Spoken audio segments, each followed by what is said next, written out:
Chapter 1058. Because of Yenji's instructions, little Chi did not appear in the crowd. However, even from afar, she could hear the loud screams coming from the field. The high jump and long jump had just been carried out. Yenji was in a relaxed state. He had won 2 first places, but because of his all-rounder attitude, he had attracted the attention of all the girls in the school. Even the cold and aloof campus belle was tempted to confess her love to him. Therefore, after Yenji's competition ended, the school belle appeared on the crowded field and personally delivered a sports drink to Yenji. "Student I want to invite you for lunch at noon. I wonder if you have the time." What a beautiful scene. The long-haired school belle had personally delivered the drink. This was equivalent to declaring her love in public. It was really enviable. However, Yenji was completely unmoved. He had no intention of taking the things from the school belle. He just bent down to pick up his towel and replied coldly, "I don't want anything to happen between me and the school belle." Yenji rejected the school belle. He actually rejected the school belle directly. Everyone was surprised. Which school's school belle and the school hunk didn't have some love-hate entanglement? However, Yenji had no intention of doing so at all. He didn't do anything at all. He just grabbed his towel and brushed past the campus belle. Oh my god. Everyone looked at the school belle's embarrassed expression and then looked at Yenji's handsome back. This boy was too arrogant. Tisk, it's just now. Wait a few days and see. Which man can resist the pursuit of a beautiful girl? He doesn't even give the school belle face. He's too good at pretending. Yenji completely ignored what the people behind him said. In any case, he was already used to the commotion.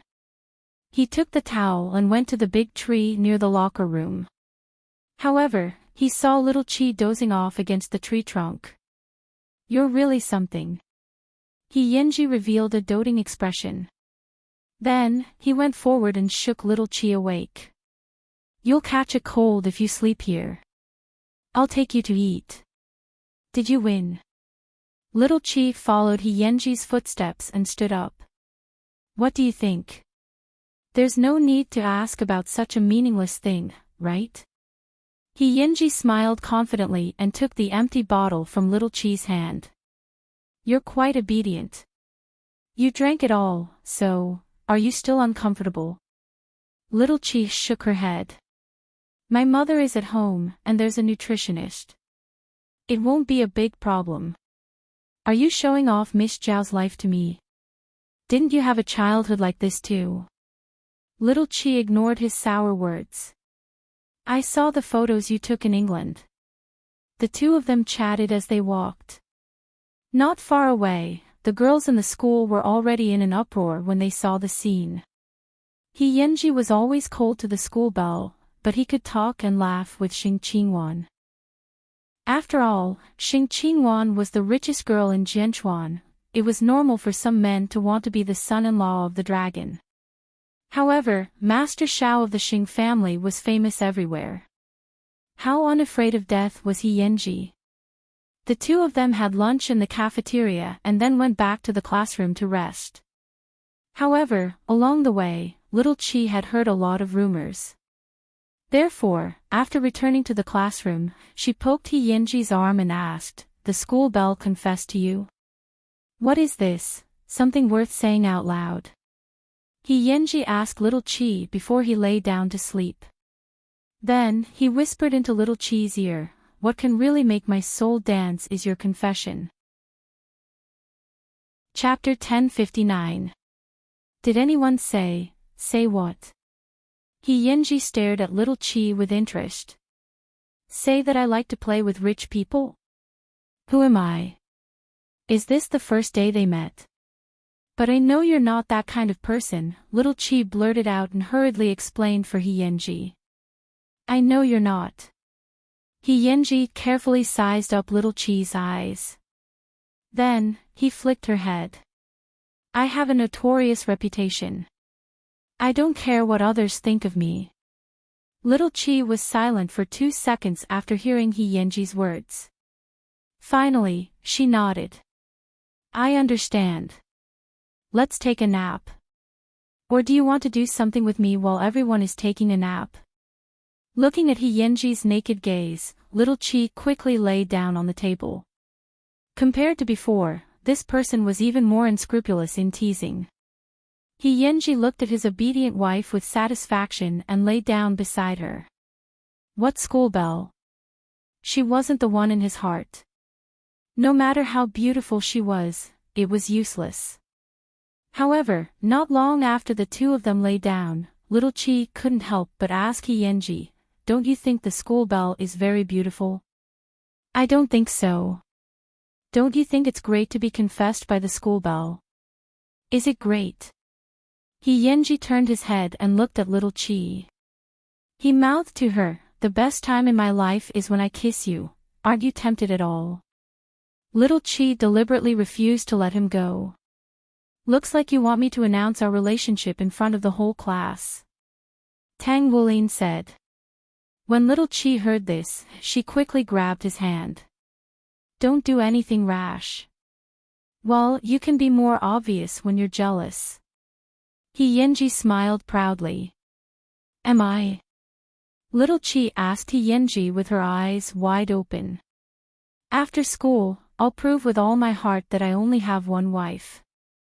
Little Chi was speechless. Damn it, he didn't forget to run his mouth at all times. However, the matter of the school bell wasn't over just like that. Perhaps it was because she was confident in her looks that the school bell wasn't willing to be humiliated by He Yenji like this. Therefore, she went around asking about He Yenji. No one knew how she found out the address of He Yenji's new home. She actually sent someone to deliver things to his door. Xing Qingwan was rich, wasn't she? She was also rich, and she had a good face and a good figure.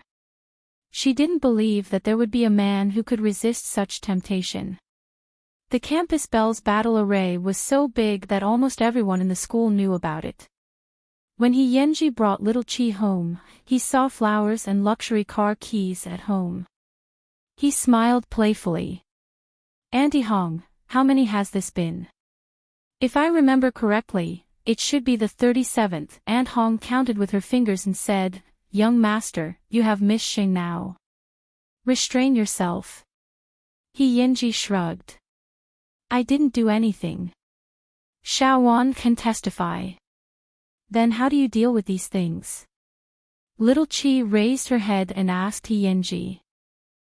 You'll know tomorrow. He Yenji shook off those eyesores. Let's go. I'll send you home and do some bad things on the way. Yenji, don't always tease Miss Xing. Auntie Hong was afraid that Little Chi would misunderstand He Yenji's frivolity. Auntie Hong, it's okay. I'll learn. Before Little Chi could finish her sentence, He Yenji had already led her out of the house. In a small alley not far away, He Yenji pressed Little Chi against the wall and pressed her against it. I have to get used to it. After all, I can't hold it in anymore. Chapter 1060. Then, I still have a few years to go before I grow up. What are you going to do? He Yenji lifted Little Chi's chin and smiled even more unscrupulously. Are you planning to spend the rest of your life with me, little one? Are you just playing with me? Little Chi looked at his handsome face dangerously and asked. Of course. He Yenji tapped the tip of her nose. But I want to play with you like this for the rest of my life.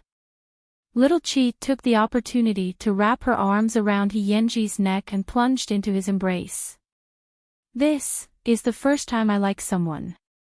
Don't let me be sad and disappointed. He Yenji gently rubbed her head as if he was silently comforting her. The two of them hugged for a while before letting go of each other. Let's go. I'll send you home. For the past 2 days, He Yenji had sent Little Chi outside the banyan courtyard. However, the previous few times, he had been lucky and did not run into anyone from the Xin and Xing families. But today, He Yanji was not so lucky. This was because after he put down little Qi, Master Xiao's phantom stopped beside the two of them. Then, Master Xiao rolled down the window and looked at the two of them outside the door with an indifferent expression. Little Qi was shocked and looked at her father. This was because when a normal person saw his gaze, they would most likely be overwhelmed by his aura. She even couldn't bear it and subconsciously wanted to stand in front of He Yanji to help him avoid Master Zhao's gaze. However, He Yanji was not moved at all. He met Xing Zhao's gaze calmly and bowed slightly to signal him. Su Che watched from the front and immediately felt confident. This child had seen the world. He had a noble aura and was bold enough. Master Xiao seemed to be satisfied. He didn't say anything and took the initiative to close the window.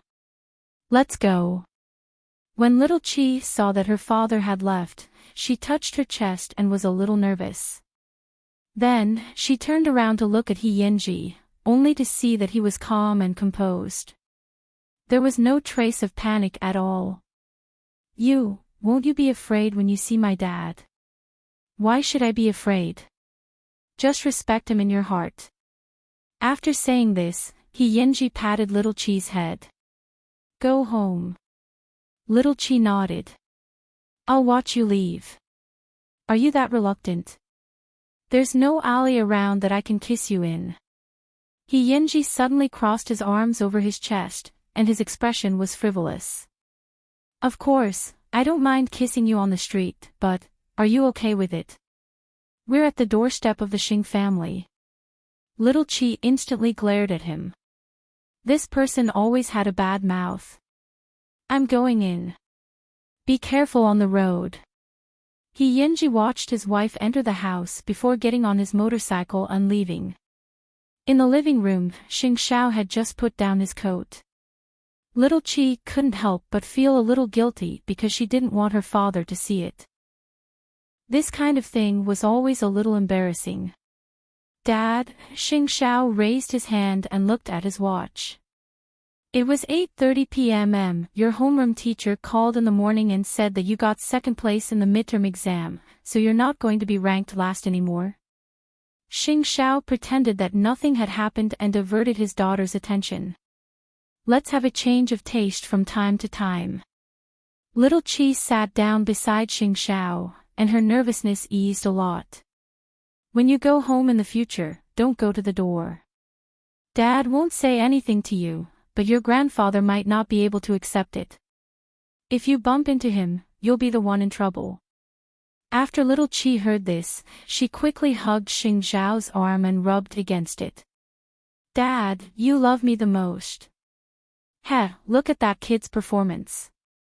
Xing Xiao was prepared to give this most difficult task to He Yanji and nurture him from a young age. He was a husband first and then a father. Only Mu Qiqi was his lifelong responsibility. Chapter 1061. The next morning, little Qi sent He Yanji a text message, but he did not reply. Little Qi arrived at school alone, but she heard all the students talking. He Yanji had moved all the things that the school bell had sent home to the school and unscrupulously placed them on the playground. The principal rubbed his aching forehead and directly ordered the school's cleaners to return all the valuable items to the school bell's home. Didn't they think they had embarrassed themselves enough? For this reason, the school bell once again went to He Yanji's class. Taking advantage of the fact that the sports meet had not started yet, she blocked He Yanji in the classroom. At the door were the school bell's two good sisters. They were there to stop the students in the class from entering. Isn't this school bell too overbearing? She likes He Yanji. Why can't she let us go back to our seats? That's right. What does it have to do with us if she can't catch up to He Yanji? In the classroom, He Yanji sat calmly in his seat, and the school bell stood in front of him. The door and windows of the classroom were filled with his classmates, watching the show. You're really arrogant. The school belle lifted her elegant long hair and pursed her lips as she looked at He. I've never been rejected by anyone. There's a first time for everything. He continued to be poisonous. Why don't you like me? I'm rich and beautiful. How can I not be worthy of you? The school belle continued to make things difficult for He. Tell me the reason, and I'll let you go. He took a deep breath and looked up at the so-called school belle. The reason is, I'm a clean freak. After the school belle heard this, her eyes suddenly widened.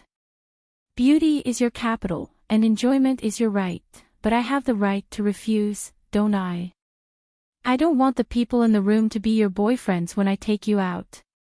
Isn't that cheap? The school belle's face suddenly turned red and then white. Could it be that this reason is not enough? The school belle was angry and had no way to refute him. At this moment, she suddenly saw little Chi at the door. She pointed at little Chi and asked, "What about her? What is she?" Her. He looked at little Chi in the crowd, and the corners of his mouth curled into a smile. She's my exclusive, unique, the only creature that can wander around me. You. I'm too lazy to know your name. Don't touch her. The price is not something you can afford. The school belle glared at little Chi fiercely, took a deep breath, and finally left He classroom. Don't regret it if you have the guts. In He life, what he had heard the most since he was young was warnings. Therefore, even when facing Master Xiao, his expression did not change. Why would he be afraid of the school belle? Little Chi looked thoughtfully in the direction of the school belle's departure. After he left, she returned to He side. You didn't give her any face at all. The whole school knows about it. If we don't do this, how can we destroy the courage of those little girls? He looked at little Chi in confusion. Hubby, who are you doing this for? Give me some space to perform. It's very boring to finish everything. Little Chi couldn't help but complain. Xiaowan, your attacks are a little too lethal. Take it easy, huh? He said with a smile. Then, he turned his gaze to the sports committee member, looking like he was settling scores. Who asked you to register Xing Qingwan for the 1,500-meter race? Can you give me a name? Chapter 1062. The sports commissioner was so scared that his forehead was covered in sweat. That, if you don't report it, I'll take it as you. It was Enruoli's suggestion, the sports commissioner immediately replied. It's none of my business. He don't hit me. He nodded and turned his gaze away. He didn't look for trouble with the sports commissioner. After little Chi heard this, she frowned and turned her head again. Why don't you arrange for Enruoli to go up? This has already been reported. I can't make the decision. You have to tell the teacher. Moreover, the competition is starting in the afternoon, the sports commissioner replied with a bitter face. Little Chi smiled faintly and didn't look for trouble with the sports commissioner anymore. Instead, she walked to Enruoli's seat and looked down at the weak girl in the seat. Why did you recommend me to run the 1,500 meters? You said it yourself. You've practiced Sonda, so sports must be your strength. Other than you, no other girl in the class can do this task, Enruoli explained matter-of-factly. That's a good reason. After little Chi finished speaking, she turned her back to Enruoli. However, the next moment, she turned around and grabbed Enruoli's shirt, pulling her closer. Since you like to run so much, go ahead. Anyway, my good friend is here, so you can't run. I'll go and tell the teacher now that you're willing to be a substitute. I don't want to. Enruoli immediately trembled. She was as weak as a lamb. Xing Qingwan, don't bully others just because your family is rich. Oh, so you know that my family is rich. Then, you still dare to dig a hole for me behind my back. Obviously, you don't care if I take revenge. I don't care why you framed me. I'll only give you two choices. First, be a substitute and run the 1500 meters. Second, disappear completely from Jianchuan High School. And Ruoli didn't want to choose either, so she looked at Yenji for help. Yenji, please, help me say something. Help you say what? Aren't you reaping what you sow? Yenji replied with a slight smile. I've been sick before. I can't run the 1500 meters at all. I'll die. Then have you ever thought that I'm sick too? Little Chi asked Ruoli seriously. No one can save you this time. Choose. I want to find teacher. Ruoli shouted angrily. I won't let you bully people as you please. Then go. In this way, can I take it that you've made the second choice? Ruoli did not reply. Instead, she ran straight out of the classroom. At this moment, Little Chi asked in front of the whole class, it was a personal grudge between me and Ruoli just now. It's true that I can't participate in today's 1500m due to a special reason. So, if any of you are willing to be a substitute, I'll apply to the teacher right now. Of course, if it wasn't for this special reason, I'll definitely finish the race, regardless of whether I'm framed by those despicable people or not. Let me do it. A short-haired girl wearing glasses in the class stood up and said to Little Chi, that's my strength.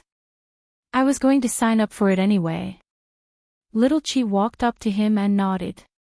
Thank you. This is also my personal honor. While the two of them were talking, Ruoli had already gone to the office to complain to the old witch. How could the old witch see a student being bullied like this? She immediately returned to the classroom with Ruoli. Xing Qingwan. Is this how you bully your classmates? Chapter 1063. Teacher, don't just listen to her side of the story. You should also listen to what others have to say. Isn't that right, Sports Commissioner? Little Chi looked at the trembling Sports Commissioner. The little boy was quite frightened. He immediately stood up and answered, Teacher, Xing Qingwan should have been arranged for Xing Qingwan to apply for the 1500 meters, but Ruoli suggested to me that Xing Qingwan knows Sanda and that her physical fitness is very good. She's very suitable for long-distance running, so she asked me to arrange it for Xing Qingwan. I thought it was Xing Qingwan's idea. I didn't expect her to not know at all. I just heard that she's very strong, so I suggested it, Ruoli explained forcefully. You know me so well. I heard that I'm very strong, so I suggested it to the sports commissioner. Do you know that I have an old illness? Little Chi questioned Ruoli loudly. Everyone in the class knows why you did that. Do you still need to explain? Enough. The old witch pushed the glasses on the bridge of her nose and interrupted them sternly. You guys, come with me to the office. Little Chi rolled her eyes. It didn't matter. At most, she would just be scolded. She was used to it anyway. On the other hand, Ruoli always looked weak and pitiful. She didn't know who she was pretending for. In the end, the sports commissioner replaced Yen Zhen, and the teacher had no objections. You guys go first. Ruoli stays. After this matter was cleared up, the old witch still had to continue scolding them about puppy love. Little Chi and the sports commissioner walked out of the teacher's office. Then, before class started, Little Chi took out her phone and dialed Ching Hui's number. Uncle Hui, there's something I need your help with. She had never used her power to bully anyone in her life. This time, she gave her first time to Ruoli. The sports commissioner walked beside Little Chi and felt a chill run down his spine. He was glad that Little Chi had not been involved. He was practically kneeling down to thank her. Soon, little Chi returned to her seat. He Yenji saw that she was angry, so he held her hand under the table and smiled. Jealous? I've always had that attitude. Whether it's scolding me or framing me, don't let me see it. Otherwise, I won't be that easy to provoke. Just now you said that you have an old illness. Tell me what's going on. Feeling that he Yenji was squeezing her palm very hard, little Chi's face immediately turned red. When there's a chance. Fine. I'll patiently wait for my wife's little secret. In the teacher's office, Enruoli was listening to the old witch's earnest lecture. Studentin, you're still a student now, so you should focus your energy on your studies and not on those boring things. Especially not hurting others. Although Xing Qingwan is mischievous, she has been in my hands for almost a year. Unless someone provoked her, she would not take the initiative to teach them a lesson. You were the one who made the mistake first. I hope you can correct yourself in time. If little Chi heard the old witch's words, she might jump up. She didn't expect that there would be a day when this old witch would speak up for her. However, Enruoli did not have the chance to correct herself. Because little Chi had already said that she would only give her two choices. The first was to be a substitute, and the second was to transfer schools. Since the substitute position was taken by someone else, the only thing left was to transfer schools. Chapter 1064. That afternoon, Enruoli's parents personally went to the school to pick her up. They heard that when Enruoli was taken away, she cried and threw a tantrum. She hugged the big tree in the school and did not want to leave at all. Little Chi deeply regretted that she did not see that scene because in the afternoon, she cheered for Yan Jin on the playground. Just like that, the 3-day sports meet ended successfully. Because of He Yenji's support this year, the class that was originally last in sports could also hold its head high in the grade this time. The old witch's mood improved a lot when she saw this. In order to celebrate our class winning first place in the group this time, we'll organize a class meeting tomorrow night. Those who perform will be rewarded. For students, as long as they didn't go to class, they could do anything. Little Chi was also happy about this, so she turned to look at He Yenji, who was lying on the table, and asked, "Do you want to perform?" "Tomorrow night, I'm going to accompany Grandma to meet an acquaintance," He Yenji answered in a low voice. "Is that so? You go ahead. I'll play by myself at the class meeting." Little Chi waved her hand to show that she didn't mind. "I know you want to play with me. Another day. I'll make it up to you. Who cares?" Little Chi snorted and then said to He Yenji, "I don't need you to send me off tonight. I'm going to my great-grandfather's house." This little girl had such a strong desire for revenge. After school in the afternoon, the two of them went their separate ways. However, He Yenji still rode his motorcycle and watched little Chi get into Ching Hui's car. Only then did he put on his helmet and leave. He didn't know when it started, but it had become his habit to ensure the little girl's safety. Also, what exactly was little Chi's old illness? This also planted a seed of worry in his heart. On the way back, little Chi put down her school bag and praised Ching Hui. "Uncle Hui, aren't you too fast?" "Miss, I haven't done this yet," Ching Hui told little Chi truthfully. Ching Hui told Ming Chi the truth. "Master Xiao asked me to do something else. I haven't had the time." Little Chi was speechless. Then why was Enruoli taken away? Little Chi thought about it and there was only one possibility, and that was He Yenji. Therefore, she sent a message to He Yenji asking, what exactly happened to Enruoli? He Yenji stopped his motorcycle and took out his phone. After reading the message, he smiled and replied, "I just called her parents. They used to be old acquaintances. They probably didn't want their daughter to continue to fall, so they took her away." "TSK, then why didn't you tell me?" Little Chi expressed her dissatisfaction. There's nothing to say. He Yenji replied coolly. Hurry up and go home, little wife. In a few days, I'll introduce you to my friends. When little Chi saw the word concubine, she could always think of He Yenji's handsome face. Finally, she smiled sweetly. Silently cleaning up the annoying trash for his wife and taking revenge for his wife, he was really as black-bellied as his father at home. Miss? Ching Hui was puzzled when he saw little Chi's expression. It's fine, Uncle Hui. That matter has been settled. Little Chi put away her phone and answered Ching Hui's doubts.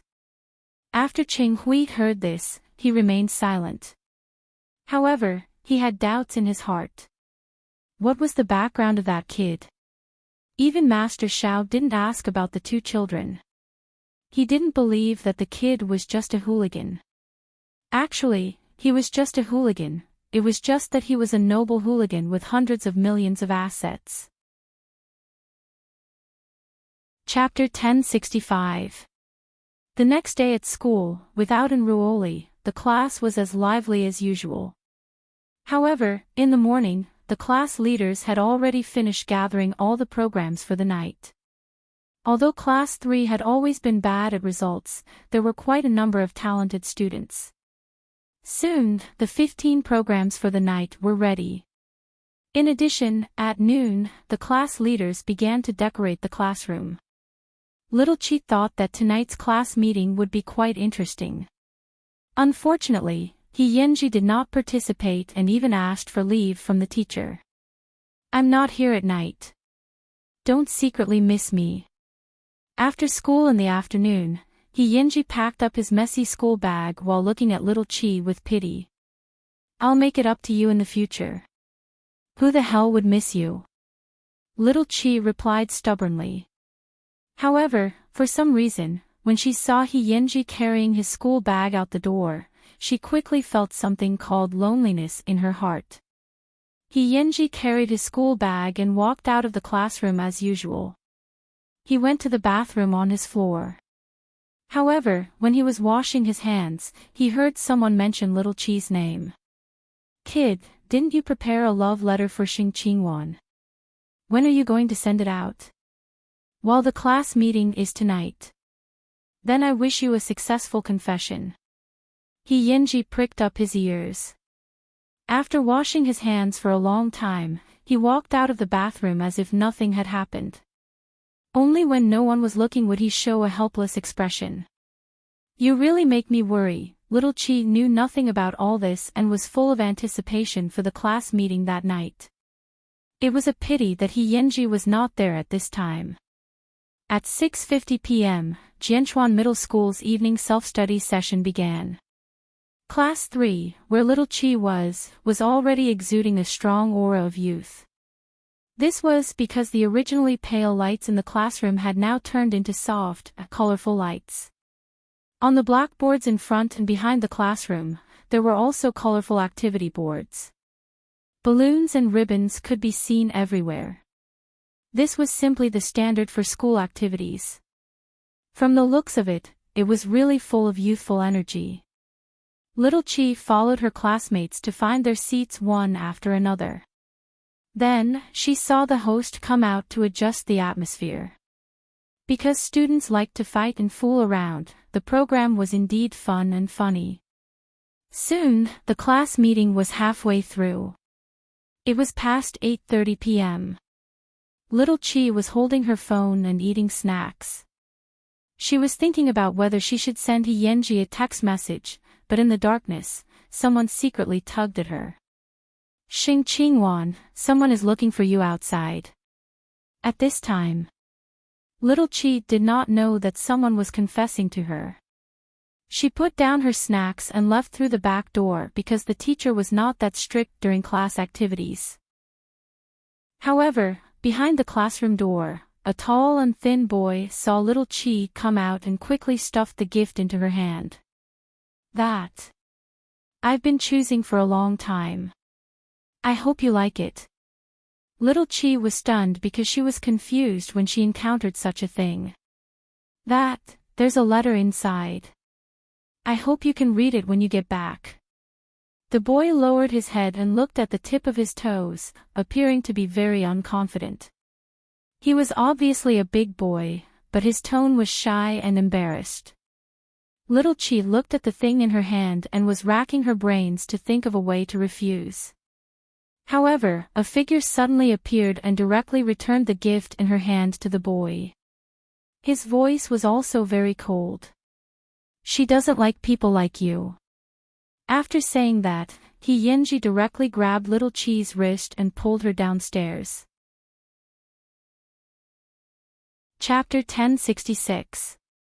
In the darkness, Yenji pressed Little Chi against the corner of the classroom building. His dangerous eyes stared straight into her eyes.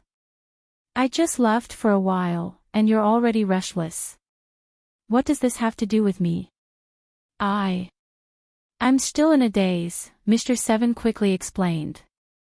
Seeing her talk back, Yenji pecked her lips. I'm very angry. It's not like I can control what others think. Little Chi suddenly lost her confidence.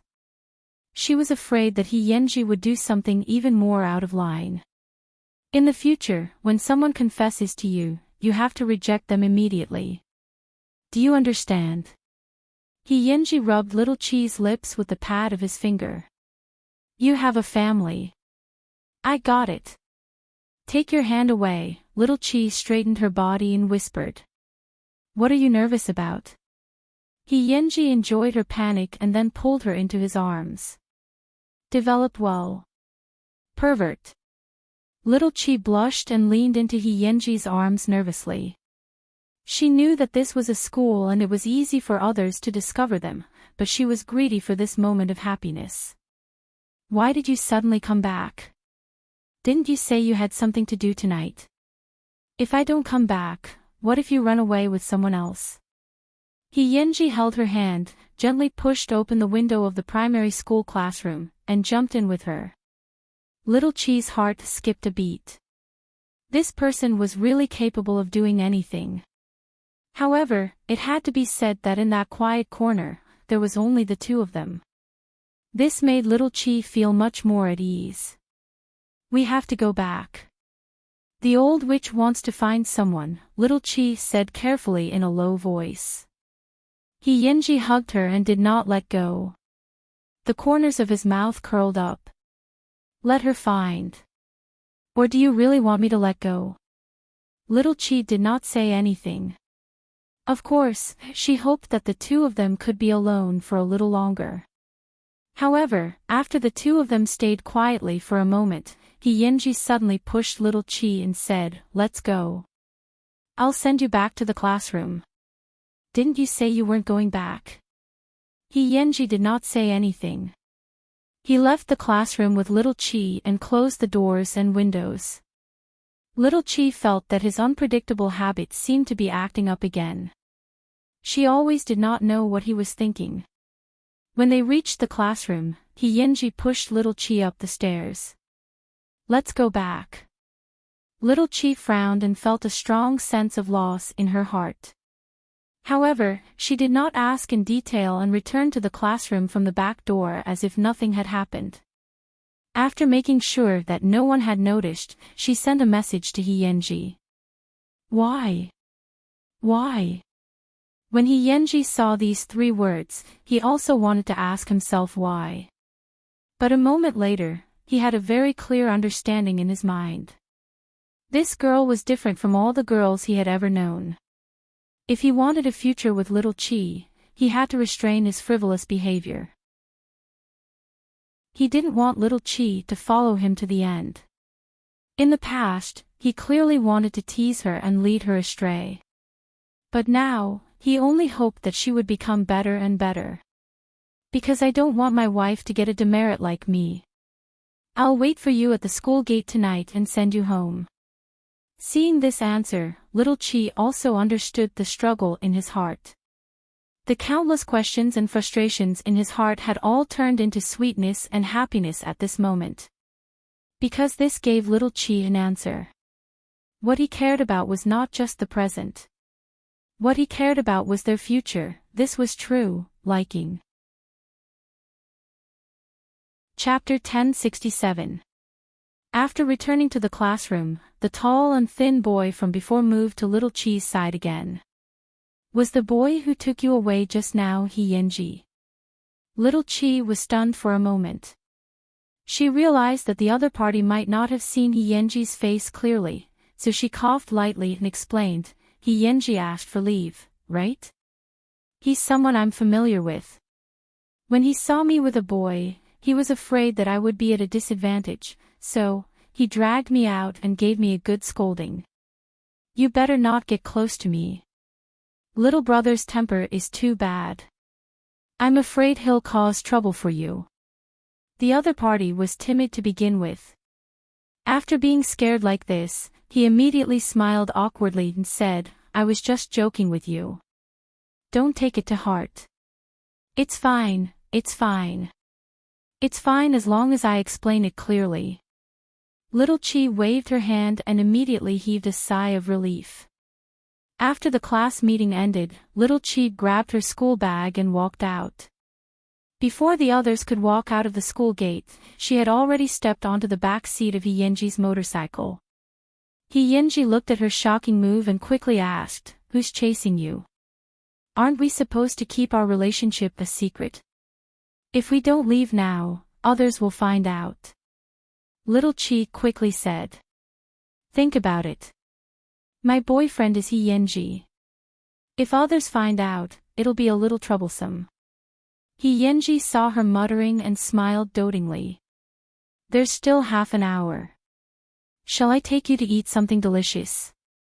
My parents didn't say that I have to go home at 9 o'clock, that's your parents. As your boyfriend, I have the obligation to send you home before 9 o'clock. After He Yenji said that, he put on his helmet and took advantage of the fact that there was no one around to carry little Chi through the streets and alleys. Finally, they arrived at the entrance of a snack shop. Is this it? Little Chi got off the car and saw the tattered signboard. She felt a little creepy and felt that this place was selling human flesh. He Yenji did not answer her. Instead, he went straight into the dessert shop and took out a dessert. Here. Little Chi held it in her hand and was a little surprised. Such a shabby shop can actually make such a cute shape. This is the first piece of cake I've eaten since I came to Jianchuan.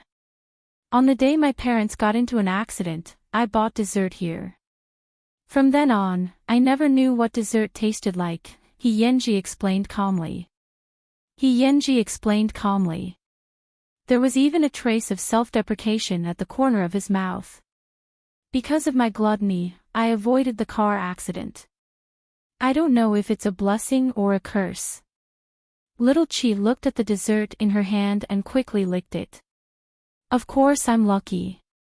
I almost died, so I know that living is the best. He Yenji put down the motorcycle, held little Chi's hand, and took her for a walk on the street. Old illness. What happened? When I was 9, I had a serious illness. Little Chi said casually, I went to the operating table and fainted several times. My mother was so scared that she didn't sleep for a few days. However, I don't really remember what caused it. I can't remember. He Yenji patted little Chi's head. If you can't remember, then don't think about it. In fact, He Yenji knew that little Chi's old illness was at the back of her head. Because every time he touched it, he would feel the existence of that scar. This cake is really delicious. No wonder you loved it when you were young. Little Chi took a bite and couldn't stop. Although her mouth was a little cold, it was very sweet in her mouth and heart. Let's go. I'll send you home. He Yenji put away his tender gaze toward little Chi. He put his arm around her shoulder and brought her back to the spot where the motorcycle was parked. The children of rich people were really not 100% happy. For example, he and little Chi. They would give as much as they got. In the darkness, the shadows of the two people were stretched very long. After school tomorrow, I'll take you to meet my friends. Really? Chapter 1068. After returning home, little Chi sat in the study in a daze. Mu-Chi-Chi opened the door and saw her. She sat down on her daughter's desk. Do you want me to take a picture of your current expression? Mom. Little Chi glared at her. Don't laugh at me. So, why were you in a daze just now? Mu-Chi-Chi got up from the desk, pulled little Chi to the sofa, and asked. What does it feel like to feel heartache? Then tell me first, how do you feel in your heart? Mu-Chi-Chi said gently to her daughter. A little sour, a little painful. When I think about what happened to him, I want to give him all the best things. This is what heartache feels like, Mu-Chi-Chi said to little Chi seriously. Mu-Chi-Chi said to little Chi seriously, my daughter has really grown up. She knows how to love people.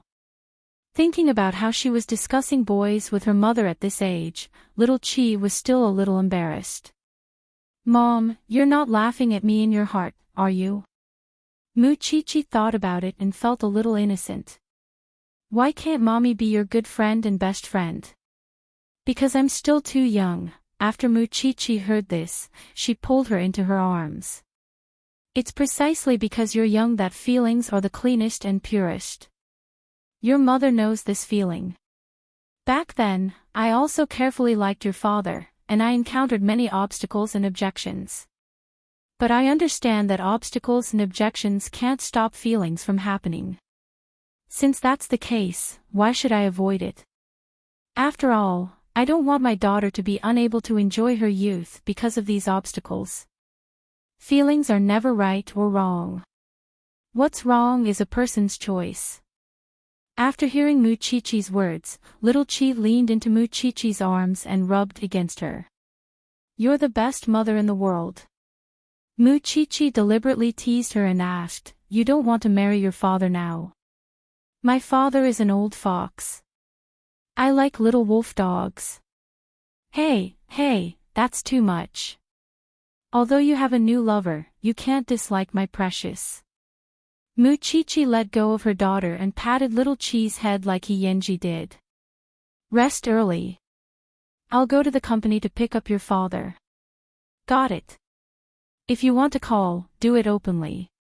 Don't hide under the covers and hurt your eyes, Mu-Chi-Chi told her daughter before leaving. Little Chi stuck out her tongue at Mu-Chi-Chi. Her mother had seen through this. She really had the best parents in the world. How great would it be if she could share this with Yenji? I'm taking a shower. Do you want to see?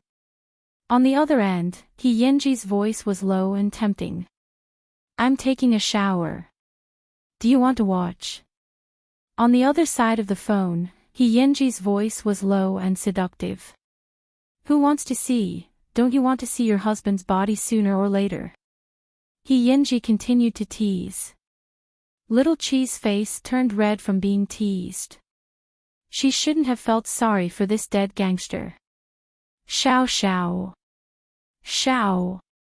I said shao to, shao, use. I, chi, I,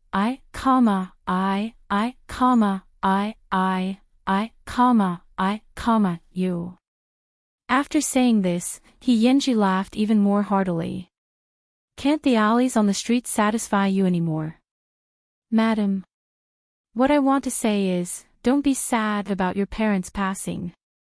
I'll be there for you in the future. It was rare for little Chi to interrupt when he was not being serious.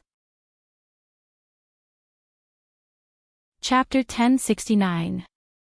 Without waiting for Yenji's reaction, little Chi hung up the phone so that this person wouldn't be serious all day long. Yenji heard the beeping sound and shook his head helplessly. Who would just hang up the phone after saying sweet nothings? But for some reason, he suddenly felt that his frozen heart seemed to have signs of cracking. So, he touched his heart and closed his eyes in satisfaction. Because of the sports meet, little Chi and the honest Yanjin became good friends. When Yanji was not in the classroom, little Chi would go to Yanjin's seat to chat. That girl took after her appearance. Because she was gender neutral, she had a handsome side in her bones. She hated small groups of girls the most, and she never schemed against others with other girls. However, because of her gender-neutral attire, it was easy for boys and girls to ignore her. She herself was also very low-key. If it weren't for the sports meet, little Chi felt that she wouldn't have been able to find this friend worth making. There were other girls who had privately tried to rope Yanjin in and asked her to isolate little Chi. However, Yanjin coldly rejected them with one sentence. Jealousy makes people ugly. From that moment on, the relationship between little Chi and Yanjin began to become unusual. During the first class in the morning, Yanji carried his school bag and walked into the classroom like a bad student. Little Chi thought of what she had said to him last night and couldn't help but feel her cheeks heat up. She felt that she had been too proactive. Did men not cherish her? When Yanji sat down, he saw his little wife's red face. He immediately asked in confusion, "What are you thinking about so early in the morning?" "I'm not thinking about you." Little Chi obviously didn't mean what she said. "Do you think I believe you?" Yanji put down his school bag in amusement and tilted his head to look straight at little Chi. "If you didn't think about me, I'll cut off my head and let you sit on it." Little Chi was speechless. She was going to die. It was suddenly so bloody. Little Chi turned her head and ignored this person. During class, the two of them were not as intimate as they were after school.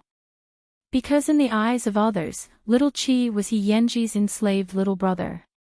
"Are you looking forward to seeing my friend tonight?" While the old witch was in class, Yanji suddenly wrote a small note to little Chi. "Pfft." Little Chi replied with disdain. "Think about it. This is acknowledging your sister-in-law's identity." Seeing this line of words, little Chi replied to Yanji in a domineering manner, "I don't need anyone to acknowledge my identity." When Yanji saw this, he gave little Chi a thumbs up. If this girl wasn't the daughter of a rich family, she would really be suitable to be a big sister. However, even though they had made an appointment, the two of them were unable to make it. After lunch, Yanji received a call and left the school. He didn't even say a word to little Chi. During the afternoon class, little Chi looked at the empty seat beside her and felt very upset. But who asked her to fall in love with a hooligan? That afternoon, after school, news of Yanji getting into another fight spread. However, this time, it wasn't those little hooligans. Yanji had really provoked someone he shouldn't have. Little Chi and Yanjin left school together. However, when she heard the news, her face suddenly fell. Yanjin looked at him and asked, "What's going on between you and Yanji?" Chapter 1070. What do you mean, what's going on? Little Chi's eyes flickered as she spoke vaguely. Come on, all the girls in the school have eyes. Other than you, Yanji has never bothered with anyone else. The school belle chased after him so much and was humiliated by him. Yet, you can be his underling. Why? Even if he can make you his lackey, what about you? I don't believe that you will be ordered around by him. Yanjin knew that the relationship between the two of them was not ordinary. I'm also thinking about what my relationship with him is. Little Chi's tone was filled with confusion and melancholy. Yanji did dote on her and treated her very well, but, every time something happened, she had to find out what Yanji was doing from the rumors. What was this? Why was he fighting again? Didn't he promise her that he would fight less? What was it for this time? Yanji is a prodigal son. I believe that while all the girls in the school like him, they also have the ambition to save the prodigal son. This is the naivety of women. They think that a person will change for themselves just because they like another person. Are you the same? After hearing Yan Zhen's words, little Chi looked at her in surprise. You're the same age as me. Are you so interested in relationships? TSK, I have 3 brothers at home. I'm already used to it. Yan Zhen replied disdainfully and then patted little Chi's shoulder. The more unpredictable a person is, the more attractive he is. But if he's ordinary, you won't like him either, right? This is what women are like. After little Chi heard this, she felt that it made sense. She didn't call He Yanji, nor did she take the initiative to contact him. Why did a woman's emotions have to chase after a man? Little Chi did like He Yanji, but she really didn't like the feeling of her emotions being controlled by others. So, she went home coolly. Qing Hui was a little surprised that little Chi didn't go on a date with that kid today. Thinking about it, his young mistress should be tired of it. However, at 8:00 in the evening, little Chi received a call. She picked up her backpack and asked Qing Hui to send her to the hospital. What was he trying to do? Little Chi quickly entered the inpatient department of the school's affiliated hospital and saw He Yanji, whose face was bruised and swollen. He was wrapped in gauze and lying on the bed. Around his bed, there were a few injured boys sitting there. Little Chi went straight into the ward but was stopped by one of the boys. Where did this little infatuated fool come from? You even chased me all the way to the hospital. He Yanji looked up and immediately shouted, Are you blind? That's your sister-in-law. Why aren't you moving? The few of them immediately obeyed the rules and gave their seats to little Chi. Little Chi walked up to He Yanji and immediately poked the back of his red and swollen hand. Why didn't I kill you? It hurts. Leave me some face. He Yanji rubbed her palm, signaling her to calm down. The lackeys looked at each other in dismay. They thought to themselves that young master he was too lucky. He found such a beautiful sister-in-law. He was going to raise his wife from a young age. Get out, they gestured to each other and moved the ward out for the young couple in the room. When He Yanji saw this, he couldn't help but look at little Chi. After a long time, he said, Although the method is a little special, your identity as sister-in-law has been introduced. Why are you fighting again? He Yanji thought for a moment. As if he had expected her to ask, he rested his head on his pillow and answered, Andy Hong has a son. Because of his intelligence problems, he is always bullied. I received a call from Andy Hong and rushed over. I saw that the other party was forcing him to drink urine. Do you think I can tolerate it? I thought you would be very angry, but I'm really surprised that you're so calm. Little Chi sat down on the chair and looked at He Yanji's face. After pretending, she asked again, With your injury, you won't be able to go to school for many days, right? Little heartless. Don't worry. Even if your husband doesn't study, he can still get first place. Chapter 1071. Of course I have to be calm, because in the future, there will be more and more of these things. Little Chi frowned. The words that came out of her mouth sounded like a little old woman. I've always known that we're from 2 different worlds. Seeing that she was suddenly so serious, He Yanji freed his right hand and held her cheek. **T. Don't seduce me and I'm about to escape. No way. He Yanji, don't break up with me. It's only been a few days. He Yanji quickly covered her lips and warned her. I told you before that I can do anything for you, but I can't change the matter of fighting for you now. I need to protect myself and my family. Little Chi saw that he was aggressive and pursed her lips. I didn't want to break up. I just wanted to say, can you tell those hooligans not to hit me in the face every time? He Yenji, why don't you call me next time and I'll go too? Little Chi put down her school bag and took out a plaster from it. I've also trained.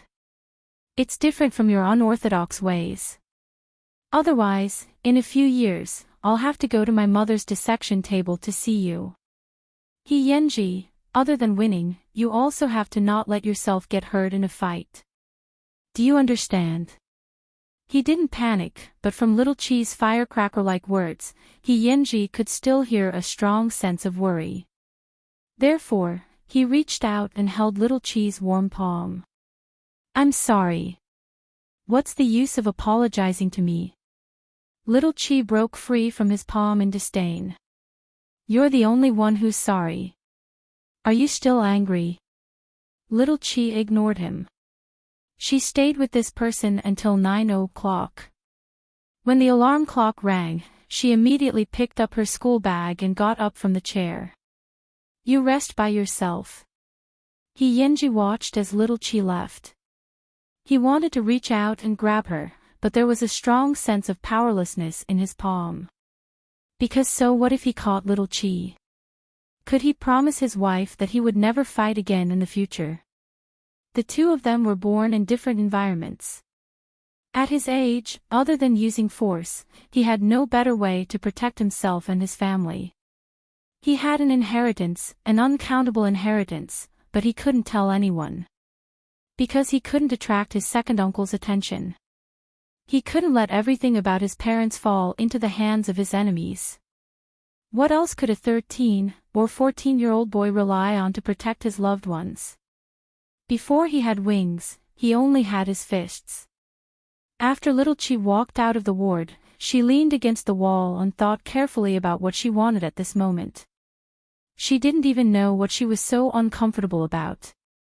But he felt uncomfortable, extremely uncomfortable.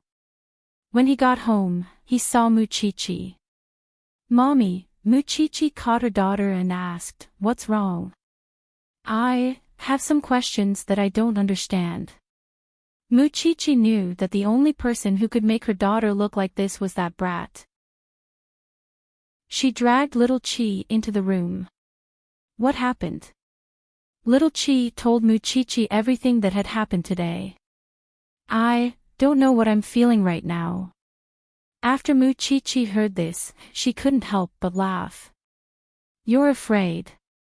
Little fool, because you know that it's wrong for that brat to fight. One day, he might pay the price for it, and our family's environment might make you two drift apart. Little Chi was speechless. She hit the bullseye. It was only after she fell in love with He Yenji that she developed all kinds of unknown emotions. Chapter 1072. Daughter, I'm really surprised that you can tell mommy all this. I'm also very surprised at how mature you are. You're not like a normal little girl, crying and throwing a tantrum. Muchichi patted Little Chi's head. With your mother, there's no solution to this kind of thing. There's only one thing, and that's courage. Face whatever you're afraid of. The more afraid you are, the more you have to face it. Although it's wrong for that kid to fight, it's indeed forgivable because that's how he's always lived.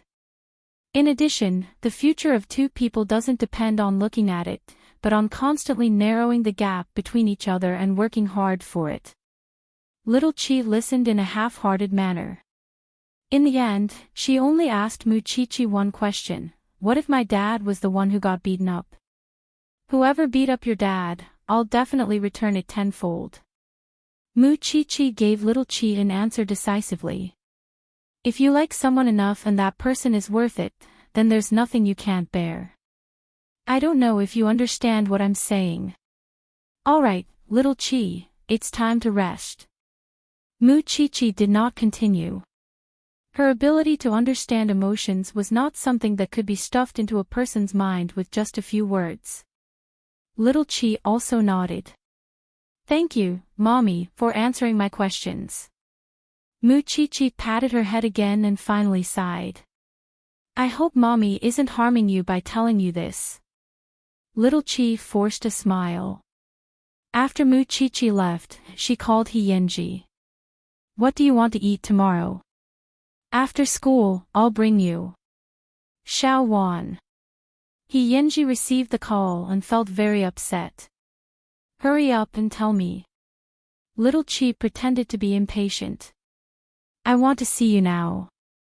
I'll press you against the wall and kiss you hard. Little Chi said. No way. In the next life. I'll bring you a nutritious meal tomorrow. That's all. I'm hanging up. After saying that, Little Chi decisively put down her phone. It was a relationship that had just begun. Since she had tasted the sweetness, she would naturally taste the bitterness. After hearing Mu Chi-Chi's words, Little Chi thought about it for the whole night. She suddenly understood something. When she fell in love with He Yenji, he was already hopelessly bad. According to her mother, that was He Yenji's way of life. She didn't seem to have the right to dictate He Yenji's lifestyle, even if they were as close as lovers. After thinking it through, Little Chi relaxed a little. In class the next day, although they heard the old witch complaining about He Yenji's leave in class, He Yenji also said that even if he didn't come to class, he would still be first at the end of the term. After school, Little Chi took the thermos to the hospital. When He Yenji saw the person he was thinking about, he couldn't hide the smile on his face. Xiaowan, are you here for me to kiss? You're already like this, and you're still not being honest. Little Chi glared at him. After He Yenji heard this, he said calmly, Isn't I the person you like? Good or bad, this is a side of me. Little Chi took out the nutritious meal coldly and placed it in front of him. Who said I like you? I don't know who it was, but 2 days ago, she plunged into my arms and loved me so much. Little Chi didn't say anything. He Yenji could tell that she was being awkward, so he took the opportunity to hold her hand and said, I know what you're worried about, but can you believe that I know what I'm doing? Who told me to not be able to resist your temptation and turn you into my wife? I'll take responsibility. Chapter 1073. Little Chi had been thinking a lot for the past few days, so she was immune to He Yenji's teasing. The final exam is coming up soon. Hurry up and get better. Do you want me to be last again? Got it, housekeeper. He Yenji took the nutritious meal and couldn't help but laugh. When I recover, I'll find a small forest and quietly bring you in. Little Chi was speechless. Was this matter very urgent? Was it? In fact, He Yenji had kissed Little Chi twice, and it had only been a second. She didn't even have time to taste what it was like to kiss. Speaking of which, she had to wait until she was 16 years old, but she asked herself, could she really wait until then? Just like that, Little Chi went to class during the day and fed He Yenji with all kinds of nourishing things after school. After a while, He Yenji's injuries quickly recovered. During this period of time, the school was also safe and sound. However, without He Yenji, the source of evil, the school lost a lot of the fun of gossip. When will He Yenji be discharged from the hospital? During lunchtime, Yanjin and Little Chi sat in the cafeteria and chatted. It's been almost half a month. Soon. Little Chi sighed. In fact, after He Yenji was hospitalized for a week, he had been clamoring to leave the hospital. However, Little Chi had forcefully held him down and asked the doctor to do a comprehensive examination on him. He found that the new and old injuries on his body had been alternating and had never healed. Therefore, Little Chi ordered He Yenji to leave only after the doctor confirmed that he could be discharged from the hospital. He Yenji was already feeling guilty about the fight. Now that he was being controlled by his wife, he did not struggle and went along with Little Chi's wishes. Does He Yenji really have many girlfriends? Anne. Little Chi knew that Yanjin had a lot of questions, so she put down her bowl and chopsticks and answered her seriously. They're all rumors. So far, I'm the only serious girlfriend he has. Moreover, the first time he held hands, hugged, and kissed was all mine. That person likes to disguise himself as a bad person. After Yenjin heard this, she nodded in disbelief. I didn't expect Yenji to be so innocent. How did you win him over? Of course it's because my wife has an interesting soul. The voice that suddenly appeared above their heads made them both stunned at the same time. This person appeared and disappeared mysteriously. Was he trying to scare them to death? Little Chi tilted her head and saw Yenji's handsome face. She glared at him. Why did you leave the hospital without permission? I'm going to rot. Yenji looked at Little Chi pitifully. Yenjin couldn't help but shiver. She had goosebumps all over her body. As expected of a person in love. It was an eye-opener for her. Yenji was such a cold and evil person, but in front of Little Chi, he had such a devoid of love expression. Yenjin instantly felt that her worldview had been overturned. The three of them finished lunch together in the cafeteria, and Yenji announced his official return to school life. Little Chi saw that he was full of energy in physical education class in the afternoon and finally felt relieved. This person's recovery ability was indeed different from ordinary people. However, just as the first class of the evening self-study session ended, Yenji sent a text message to Little Chi, asking her to go to the garden. Little Chi suddenly remembered what Yenji had said some time ago. He wanted to drag her into the woods and kiss her to his heart's content. Chapter 1074. When Little Chi entered the forest, there was not even a shadow. This was because there was a certain distance from the teaching building of the junior high school department. During the 10-minute break between classes, especially at night, no one came to stroll around. Little Chi thought that Yenji was playing with her. Just as she was about to make a phone call, a hand suddenly reached out from the tree beside her and pulled her over. Little Chi was forced to lean against the tree while Yenji looked at her sideways with his arm propped up. Don't get so close to me. Little Chi was a little panicked. Yenji couldn't help but laugh. You're usually so eloquent, but when it comes to times like this, you're so timid. It's so late at night. Who knows why you called me over?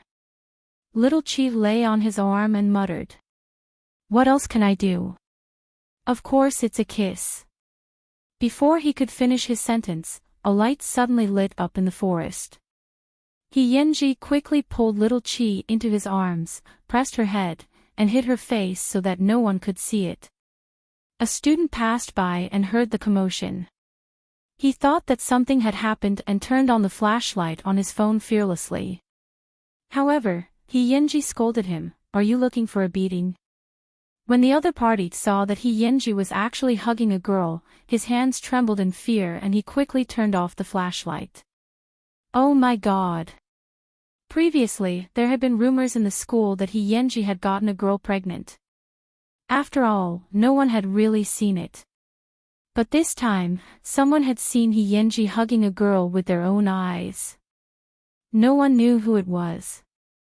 After the boy left, Little Chi immediately said in a muffled voice, "The whole school is going to be talking about it again. It's all your fault. You made me come to the forest." Yenji let go of Little Chi and smiled slightly. There are a lot of rumors about your husband. Besides, I'm hugging my wife. Who would dare to say anything? Then, should we go back now? Little Chi asked again. You go first. I'll be back later. Yenji pushed Little Chi out. The night covered Little Chi's hot cheeks. She suppressed her wildly beating heart and walked out of the forest. It was not for anything else, but because Yenji's subconscious action to protect her just now made her smile uncontrollably.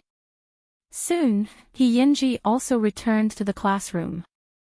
The two of them acted as if nothing had happened and finally waited until school was over. I haven't seen my dad for a few days. I won't go home with you tonight. When little Chi left the school, she texted He. Okay, be careful on the road. He rode on the motorcycle and looked at his empty back seat.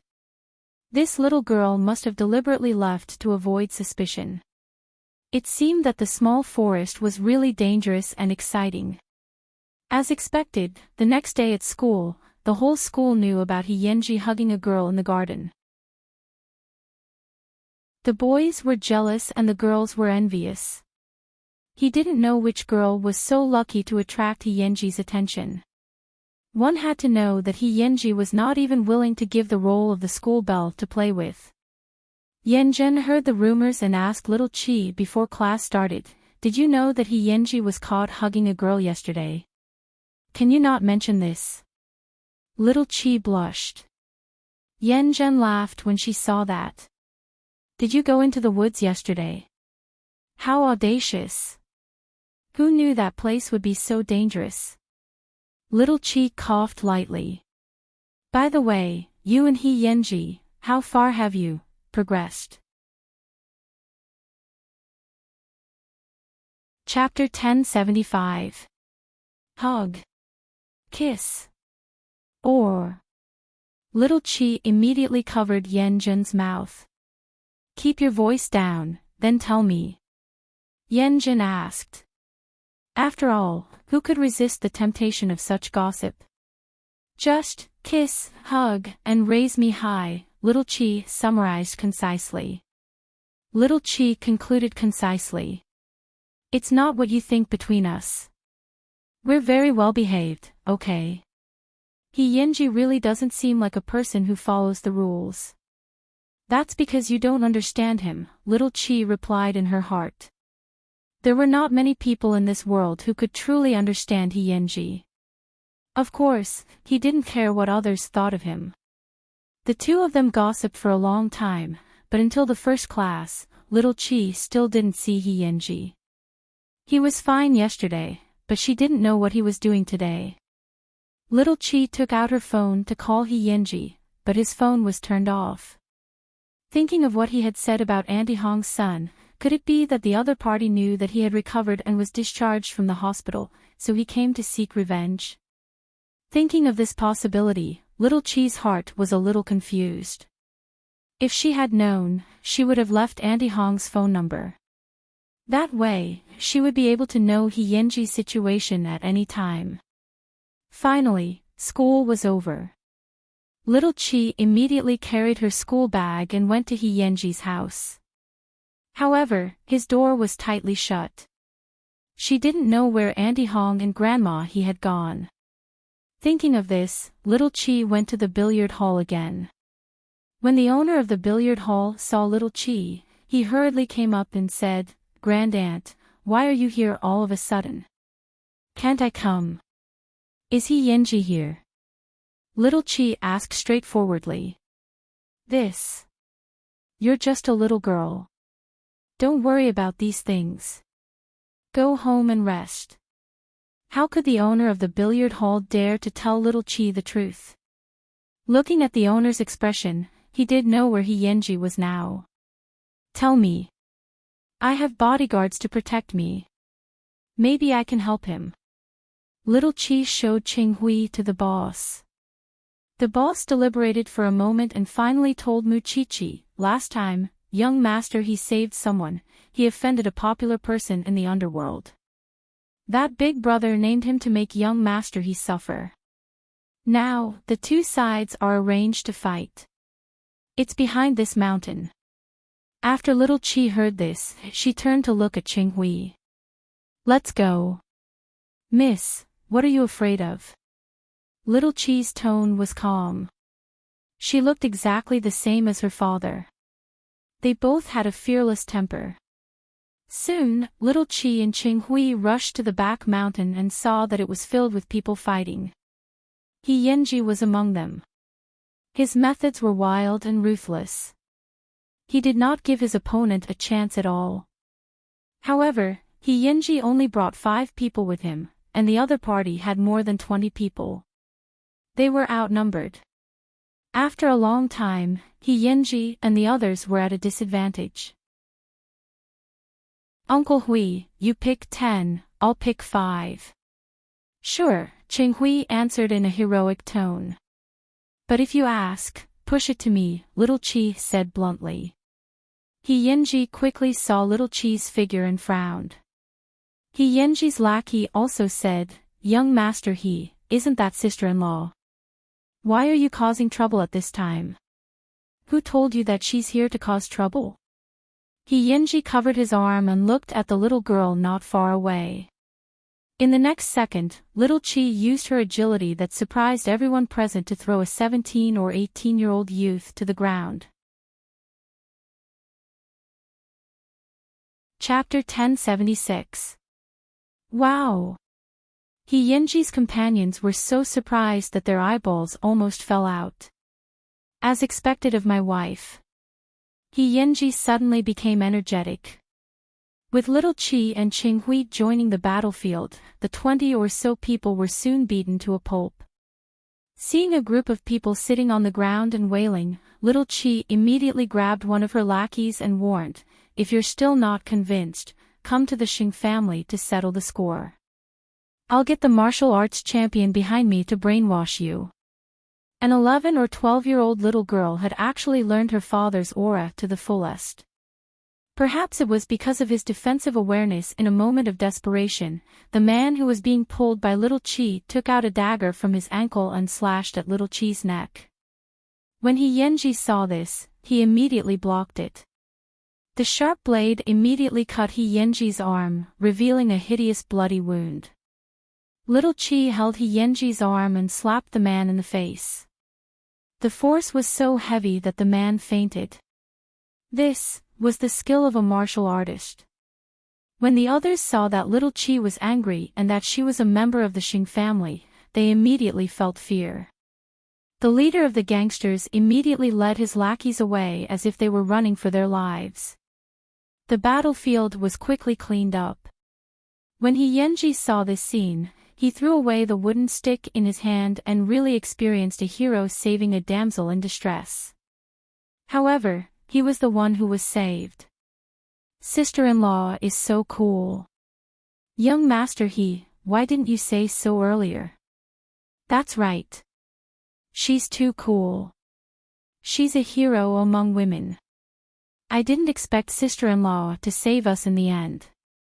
Young Master He, devote yourself to her and thank her on our behalf.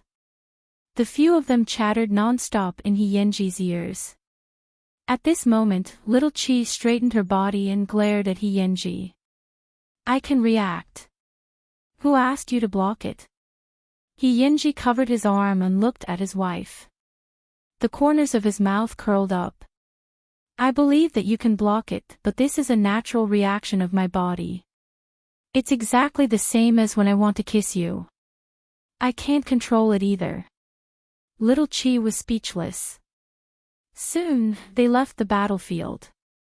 Along the way, Yenji's companions kept clamoring to learn orthodox combat techniques from Qing Hui. In the end, they were thrown back to their respective homes by Yenji. When there were only 3 people left in the car, Yenji suddenly said to Little Chi, "Put me by the beach. This will scare Grandma." Actually, the wound isn't deep. Little Chi looked at his bloody arm and turned to Qing Hui. Uncle Hui, find a small clinic. Yes, Mississippi. Yenji knew that Little Chi was still sulking, so he didn't struggle anymore. Yesterday, you were fighting with people from school. Now, you're fighting with gangsters. In a few days, you might be dead on the streets. Little Chi raised his arm to disinfect it as she muttered, "Must we take this path?" Yenji sat on the simple bed with one leg and looked down at Little Chi, who was burying her head. "I have no choice, Xiaowan. I used to be polite. Even if I was willing to be humble, the other party wouldn't let me go. All these years, I've been walking between bullying and being bullied. I'm already used to it. Why?" Little Chi didn't understand why these people were so keen on finding trouble with him. Yenji paused for a moment. Finally, he lowered his head and laughed at himself.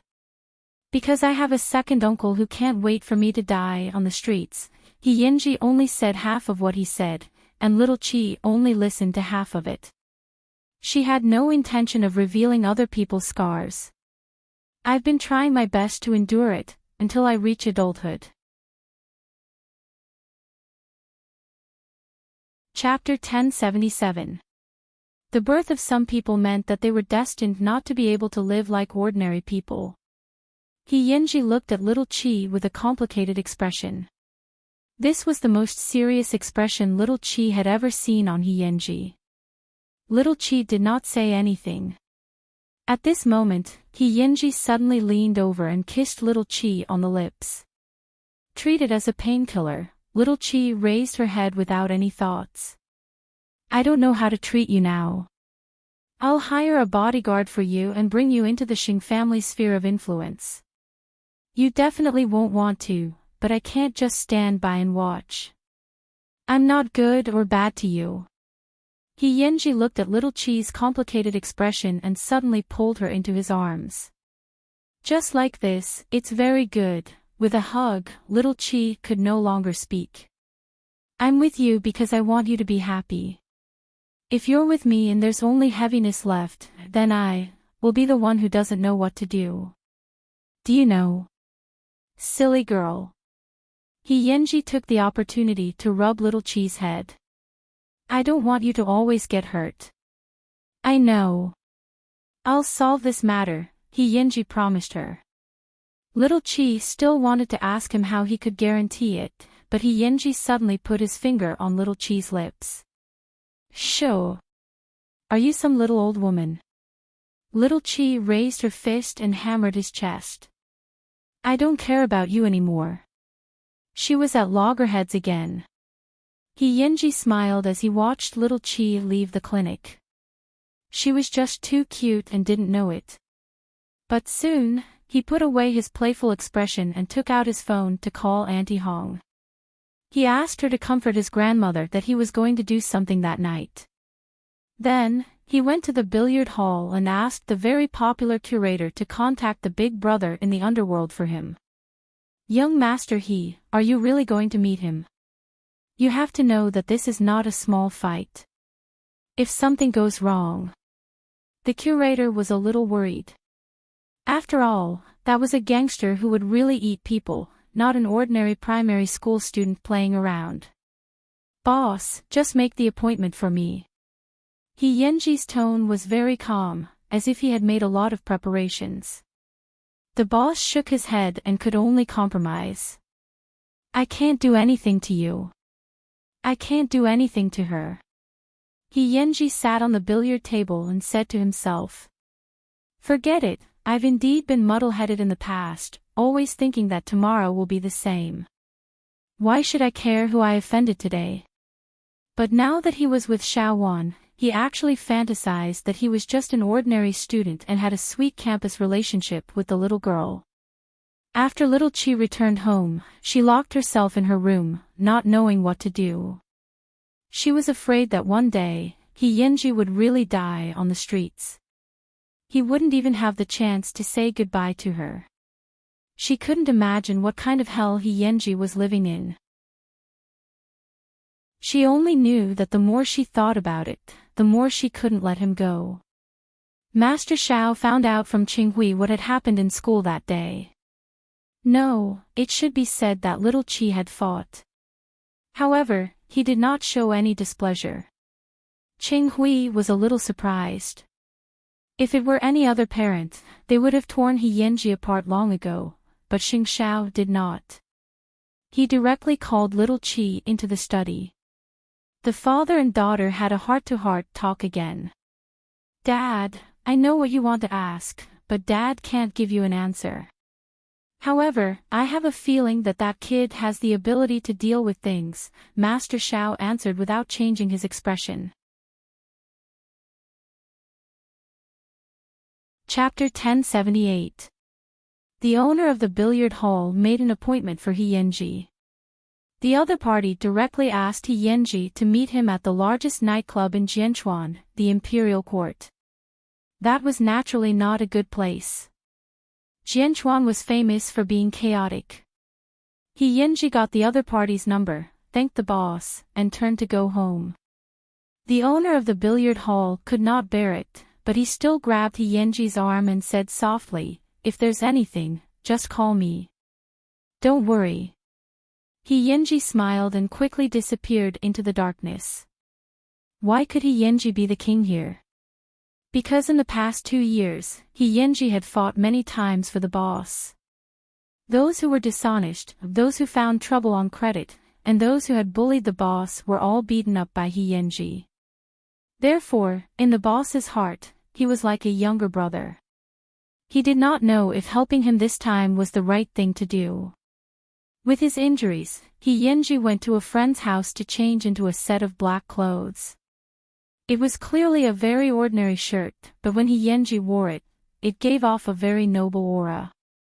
If he wanted to go to a nightclub, he naturally had to dress up mature. At least, no one could tell that he was still underage. Young master you used to be the young master of a rich family, right? No matter how I look at you, you're different from ordinary people like us. He Yanji patted the other party's head and smiled. The Princess of England is my aunt. Do you believe it? Ah. The other party shook his head. I don't believe it either. After tilting his head, He Yanji went out with his injuries and rode his motorcycle to the largest nightclub in Jianchuan. At this moment, the nightclub was bustling with noise. He Yanji stopped the motorcycle and went straight to the front desk. I'm looking for Brother Nan. The other party glanced at He Yanji and shook his head. I'm sorry, sir. If you don't have an appointment. After He Yanji heard this, he took out his gold card and said to the two of them, give me a bottle of Lafite and treat your brother Nan. Is that okay? The two receptionists looked at each other, but they were used to the world and did not dare to offend him. They invited He Yanji to the VIP room and then went to ask for the so-called brother Nan. After a while, a man in a suit arrived at the VIP room with 2 bodyguards. When he saw He Yanji, he could not help but laugh. I didn't expect a kid like you to really dare to come. Do you know where this is? Kid. How dare you call me Lafite? Who gave you the guts? Brother Nan, can you write off your little brother's matter?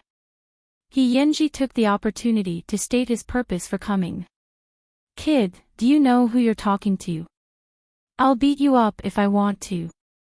The man laughed so hard that his shoulders were shaking. For a second, he even felt like he was bullying a little kid.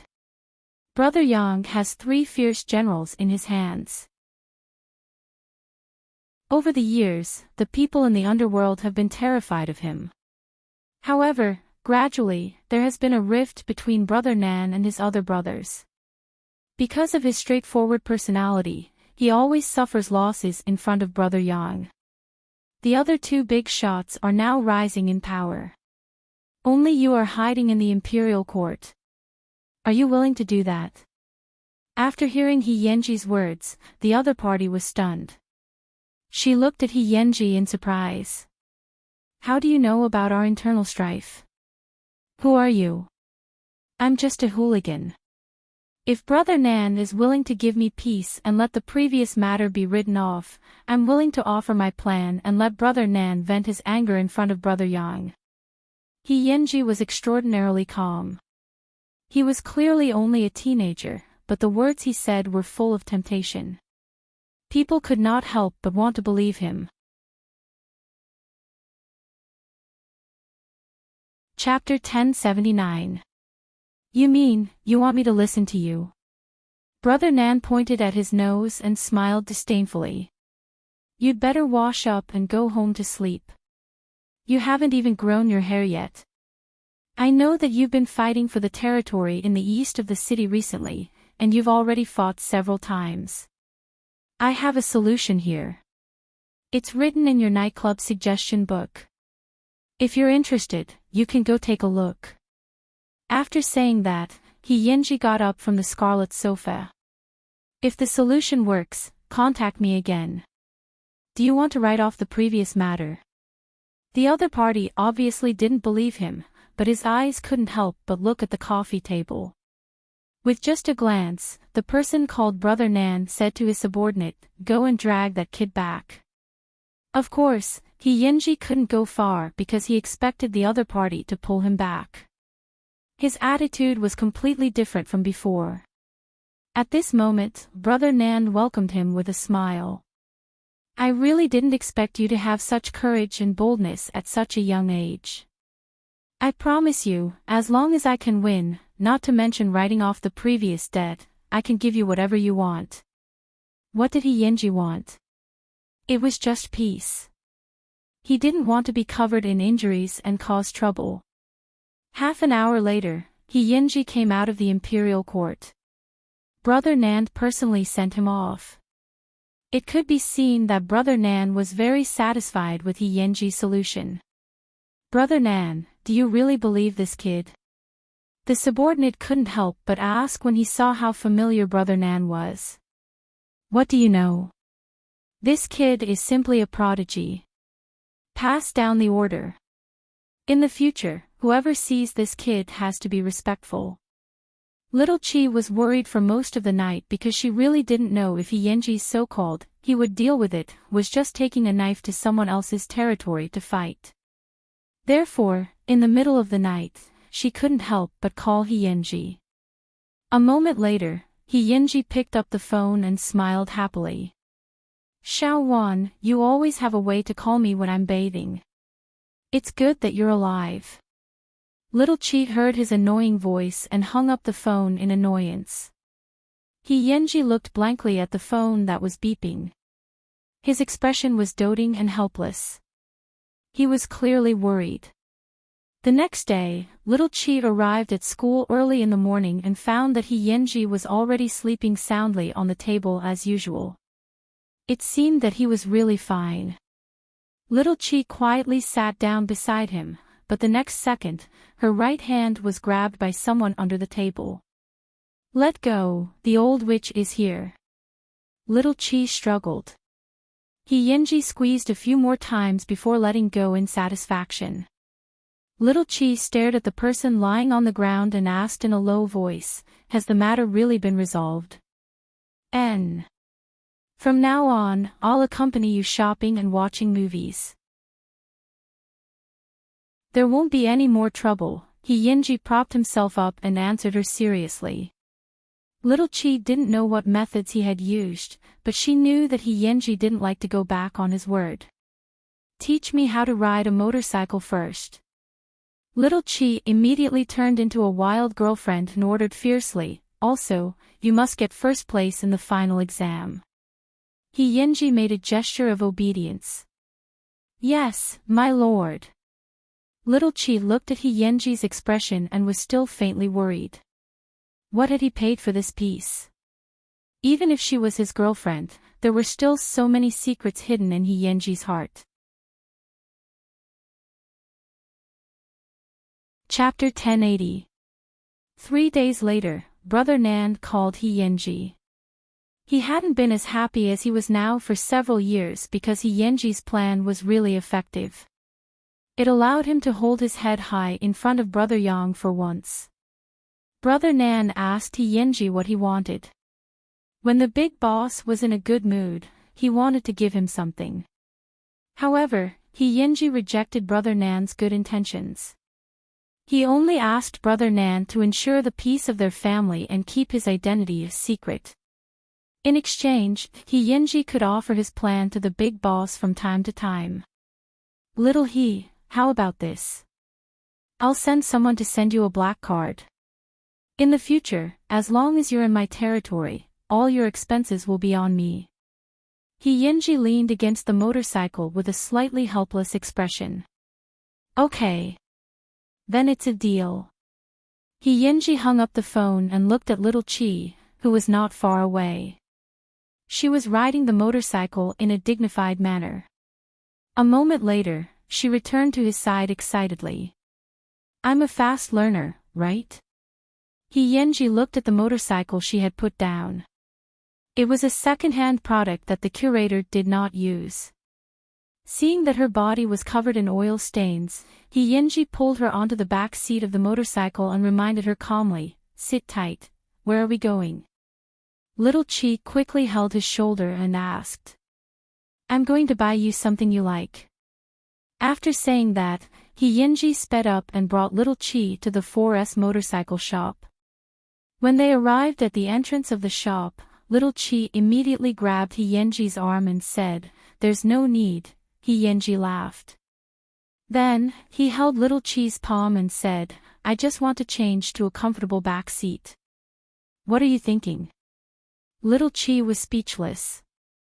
She thought that this bastard was going to bring her to buy a new motorcycle. "Are you messing with me?"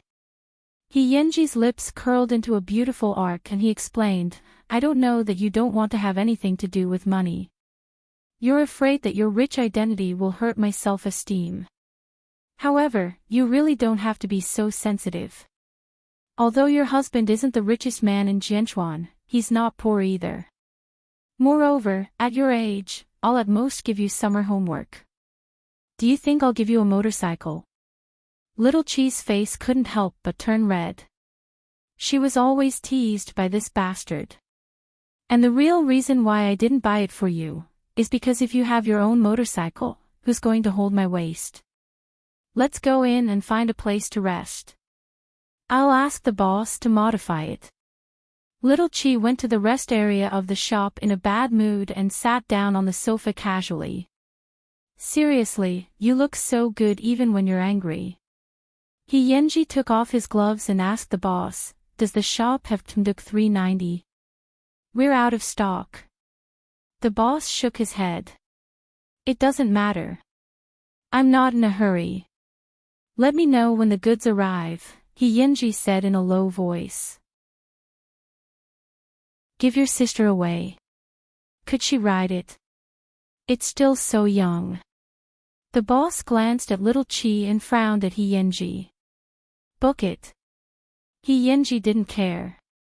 When it was her birthday or other good days, he would take it out and give it to her. "Sure, leave me your contact address later. I'll inform you when the goods arrive." Yenji nodded slightly. Without waiting for Ming Chi to know, he left the address of the tiny banyan courtyard. He imagined that one day, the little girl would ride a brand new motorcycle and go cross-country with him in the mountains. That feeling would definitely be wonderful. In just an hour, the boss of the 4S shop had indeed given Yenji a more comfortable back seat. After the two of them played for an entire day, the sky gradually darkened. "Let's go. I'll send you home." Little Chi sat on the new cushion. Her butt was indeed much more comfortable, but she still did not forget to hug Yenji's waist tightly. However, before getting out of the car, Little Chi threw out a bomb. "Do you want to go to my house for dinner?" Chapter 1081. Yenji stopped the motorcycle and turned his head slightly. He looked at Little Chi with a faint smile. "Are you in a hurry to see your parents?" "Auntie Hong called me and said that there's no one at home." Little Chi snorted disdainfully. After Yenji was seriously injured, she had asked Auntie Hong for her phone number. However, she knew in her heart that it was a little abrupt to ask, so she added, "It's okay if you don't go." Yenji chuckled and did not answer. When they reached the entrance of the banyan courtyard, he turned to Little Chi and said, "Let's wait until I have the confidence to meet your parents." TSK, who cares? Actually, Little Chi had already expected this. Go back and rest early. Don't wander around.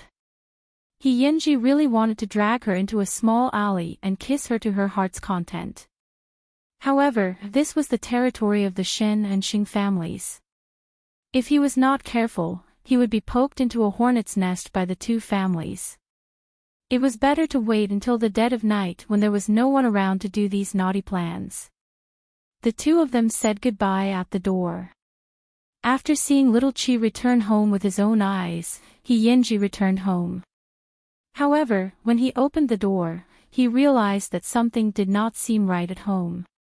A few rooms had been turned upside down, but nothing was missing. The thief who came in was quite unlucky because there was nothing in his house. Yenji quickly forgot about this matter. Soon, it was time for the final exam. Yenji promised little Chi that as long as she could maintain her second place, he would take her out to play for a few days during the summer vacation. Little Chi was filled with joy when she agreed. After all, she was already used to big scenes. Now, she was very interested in the things Yenji took her to play. However, would Master Xiao and her mother have any objections if she wanted to go out for a few days? This was the Xing family's treasure. Although little Chi was free, she had never left her parents' side. Now, Yenji wanted to take their daughter away. Even little Chi herself couldn't tell her father about this. She definitely couldn't lie, but she couldn't tell the truth. She was going out to play with a boy, especially with Yenji. However, a week after the exam, Yenji took little Chi away. That night, the two of them had just received their results. Yenji rode his motorcycle to the banyan courtyard and called little Chi. "Come out, I'll take you to play." Little Chi greeted Mama Xing and went out. Unexpectedly, Yenji took her on a motorcycle for 3 hours. Seeing that the place was getting more and more remote, little Chi's heart was pounding. "Where are you taking me?" "Sell it for a good price," Yenji said loudly. "Stop teasing me, I'm scared." Little Chi pinched the flesh on his waist and said, "Let's go to Aunt Hong's hometown. I'll take you to the countryside to be a wild child, a mountain king." "But my parents, have you ever seen a bad guy kidnap someone? Do you have to tell them beforehand?" Yenji laughed loudly. Little Chi's face turned pale. This was the first time she had been scared by him. When they arrived at their destination, little Chi got out of the car and kicked his foot. "Send me back. My mother can't take it anymore." Yenji took the opportunity to hook his arm around her neck and became serious. "I've asked your father. Otherwise, would I dare to kidnap Master Zhao's daughter?" "I don't believe it." Little Chi continued to struggle. Yenji was helpless. He took out his phone and handed it to little Chi. "Here, call him yourself." Little Chi took the phone and looked surprised. "You talked to my dad on the phone?" Chapter 1082. Before Yenji could answer, little Chi had already seen Qinghui waving at her from the field. This person had arrived earlier and was followed by a group of little kids. With Qinghui around, little Chi believed that unless Master Xiao gave the order, Yenji would not be able to take her away. Therefore, she returned the phone to Yenji. She was still very curious about what Yenji had said to Master Xiao and how the two of them had communicated. However, Yenji's expression was mysterious. It seemed that he did not intend to tell little Chi this little story. As a man, he naturally had to be open and aboveboard. Yenji had long seen through Master Zhao's character, so on the night before the results came out, he waited outside Zhongting.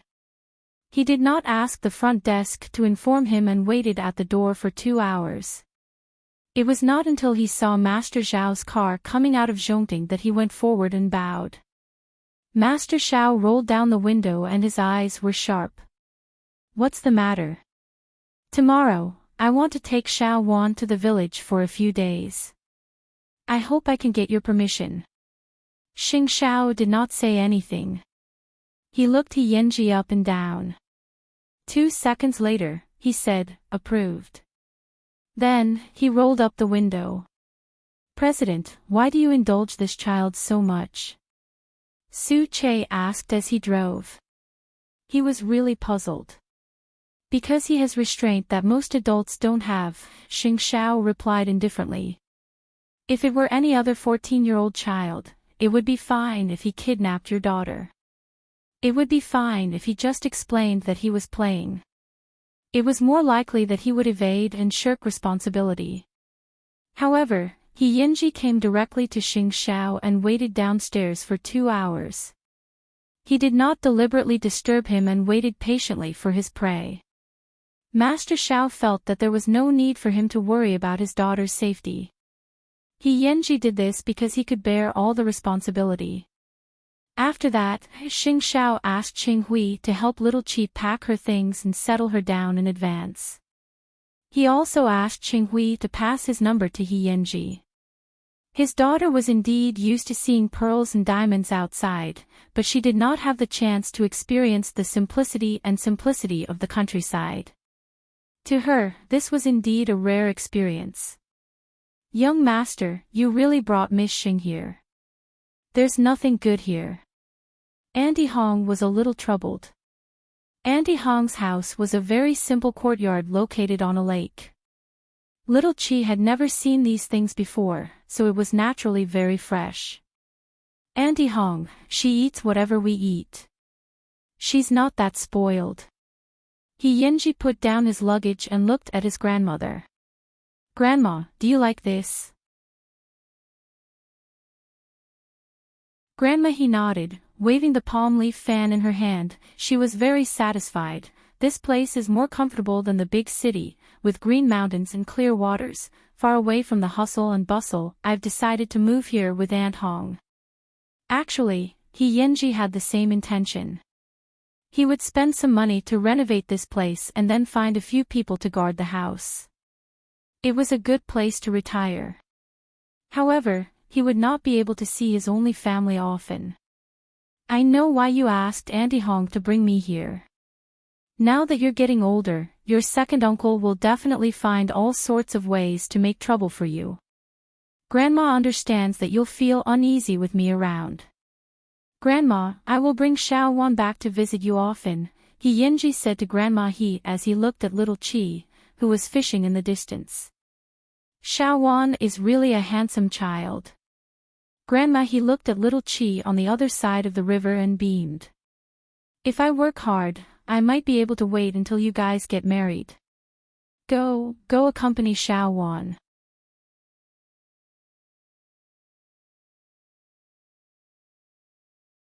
Little Qi carefully got up and opened the door. Then, He Yinji pressed her against the door. "You're very bold, aren't you? How dare you open the door? Why didn't Uncle Hui break your legs?" Little Qi pouted. "Let's go, I'll take you out to sleep." Little Qi's heart instantly raced. Could it be He Yinji? As it turned out, she was overthinking because He Yinji had set up a camping tent in the yard. Then, He Yinji pointed at the tent and said to little Qi, "Sleep inside tonight and watch the sunrise tomorrow morning." "What about you?" Little Qi asked as she got into the tent. "What do you think?" He Yinji asked naughtily.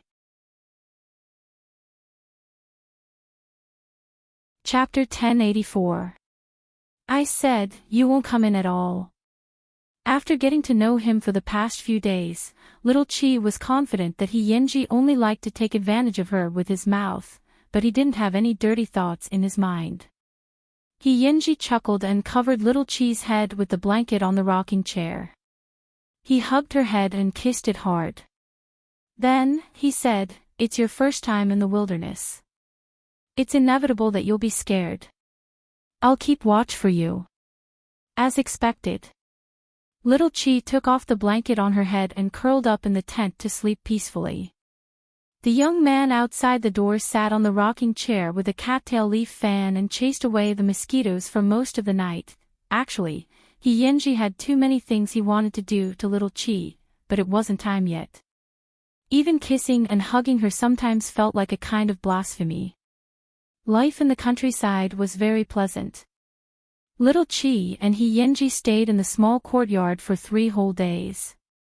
In these 3 days, little Chi had seen what it meant to be truly natural and simple. Moreover, she could now accurately distinguish the 5 grains and miscellaneous grains. The morning they returned to Jianchuan, He Yinji rode his motorcycle and said goodbye to Grandma He with little Chi. This was because from today onwards, He Yinji was prepared to face the storms of Jianchuan alone. During the holidays, He Yinji worked part-time in a bookstore. When he was resting, he would ride his motorcycle off-road in the mountains with little Chi. That year's summer vacation was little Chi's happiest days. Soon, Jianchuan High School welcomed the start of the new semester. Little Chi and He Yinji had agreed to report to the school one after another. However, in the 2 days of school, little Chi did not see He Yinji. She had called He Yinji, but he did not answer. Instead, he replied to a text message and said that he was visiting his grandmother in the village. Since that was the case, little Chi did not ask further. However, on the day of school, little Chi still did not see He Yinji. Therefore, little Chi had been absent-minded the whole day. When Yanjin saw that, she took the opportunity to ask her after class, "Where's He Yinji?" Little Chi shook her head in confusion. In fact, she had a premonition that every time He Yinji disappeared without saying goodbye, he was in trouble. What about this time? Isn't he your boyfriend? You're not contacting him. Little Chi couldn't answer anything. She had been so happy during this period of time that her vigilance had deteriorated. It had been a long time since He Yinji had fought. Little Chi was touched by Yanjin's question, so she didn't wait for school to end. On the first day of school, she left early and went to He Yinji's house, but it was empty. Little Chi called Qing Hui again and asked him to send her to the countryside. However, Qing Hui, who had always doted on her, did not agree this time. "Miss, school has already started. Master Xiao told me not to take you away from Jianchuan." "Why?" Little Chi asked Qing Hui. The more Xing Xiao was like this, the more she felt that something was wrong. Suddenly, she panicked. "Miss, you should listen to Master Zhao's arrangements." Little Chi was not the kind of child who was obedient. In fact, she had her own opinions on some things. She went straight to the billiard hall and asked the owner to borrow his old motorcycle. Relying on her memory, she rode to Aunt Hong's hometown. After 3 whole hours, she entered the familiar village. However, the small courtyard that was originally built on the lake had already been reduced to ashes.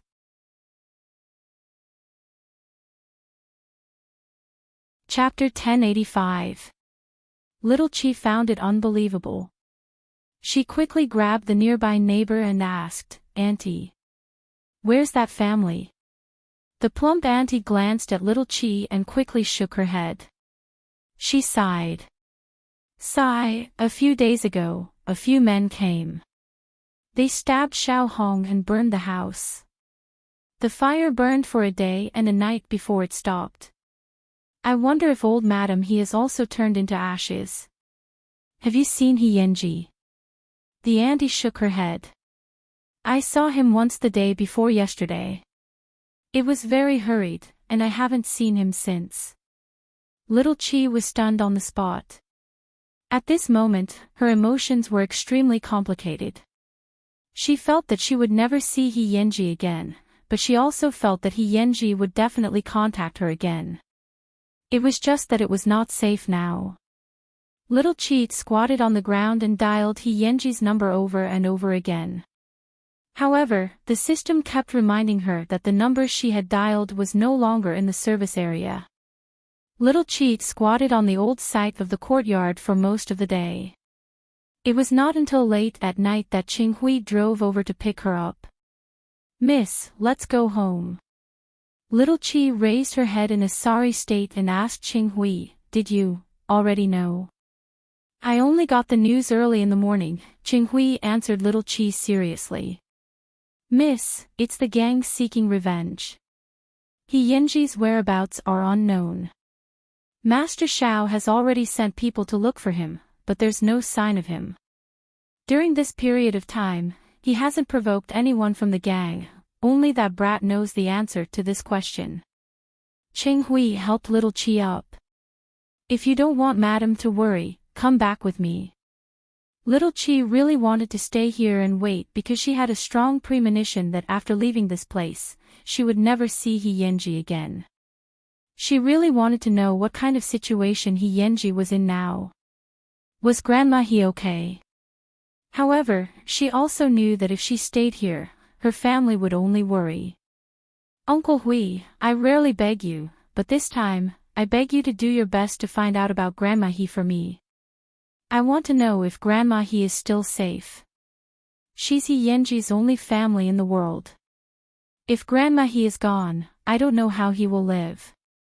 Cheng Hui looked into little Qi's eyes and nodded solemnly. Miss, don't worry.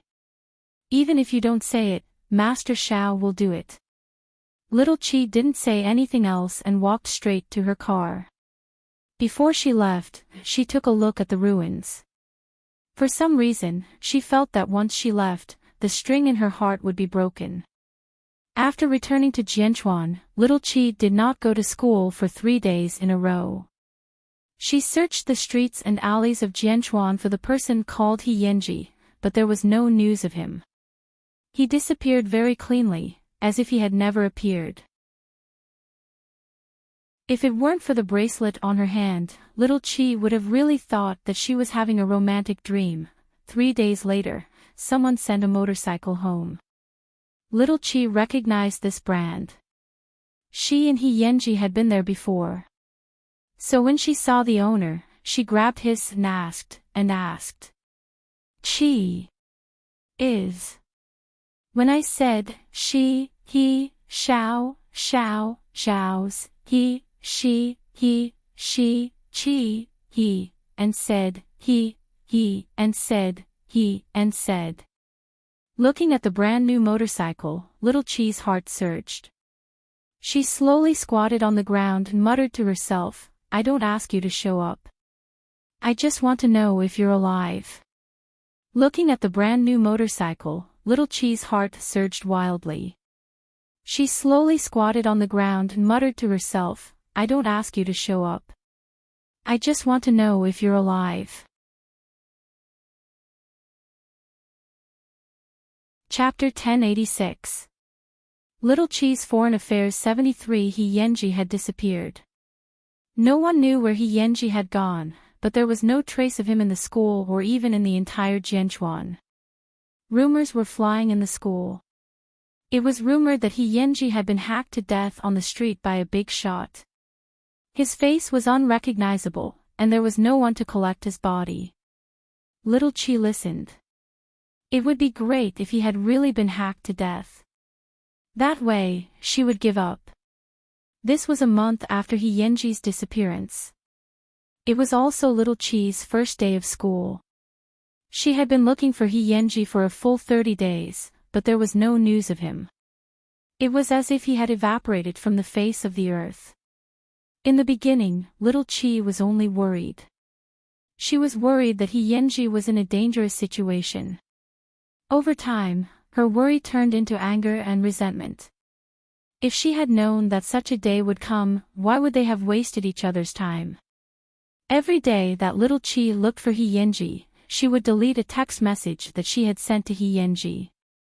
But even so, she knew very well in her heart that once something left a mark in your heart, it would be deeply rooted and could never be erased. Yan Zhen saw that little Qi had gone to school. She quickly asked her after school, what happened between you and He Yanji? Where is he? Little Qi looked at the empty seat beside her and shook her head. Yes, where is he? Yan Zhen was a little confused when she saw her reaction. It was really strange for these two to be in a relationship. However, the lively and cheerful little Qi had become a lot quieter since school started. After school, little Qi left the school alone. However, on the way to get the car, she heard the familiar words again. I heard that Yenji is being kept by a rich woman. Someone saw him going in and out of entertainment places. Really? Back then, Yenji was proud and arrogant. He didn't like anyone, but in the end, he was still sold. This time, little Chi did not hold back. She directly went forward and grabbed the two girls' lapels. She slapped each of them. Yenji is not someone you can talk about. If I hear these words from your mouths again, don't blame me for sending your entire family to emigrate. The two of them were stunned. They did not expect little Chi to have such a big reaction. Then, little Chi pushed the two of them away. Get lost. The people around were shocked by little Chi's intense reaction. Little Chi, who had not gone to school for a month, had obviously changed her temperament. Most importantly, she was now riding a motorcycle to school, just like Yenji used to. Little Chi didn't know how to vent the pain in her heart, so she went cross-country in the mountains. When she fell, she curled up on the ground. After crying enough, she went home peacefully. Muchichi was very worried about her daughter's recent condition. So, she did not even work overtime and went home early to accompany her daughter. However, why would little Chi need her company? Helpless, Muchichi returned to the study to look for her husband. Where did that brat from the He family go? Xing Xiao put down the document and hugged Muchichi. On the night of the He family's accident, that kid came to me. Back then, in order to get rid of a life of fighting, he made a deal with someone in the underworld. Who knew that the other party's subordinate would leak this matter to the enemy, so that kid was killed by the enemy. Xing Xiao looked at Muchichi and explained calmly, the other party offered a high price for his head, then why did he look for you? He couldn't let go of Xiao Wan and racked his brains. The only thing he couldn't let go of was our daughter. The night he made the decision, he sat outside Zhongting all night. Xing Xiao hugged Muchichi and answered, Chief, a daughter will eventually grow up, but she didn't see the wrong person, huh? End of this chapter.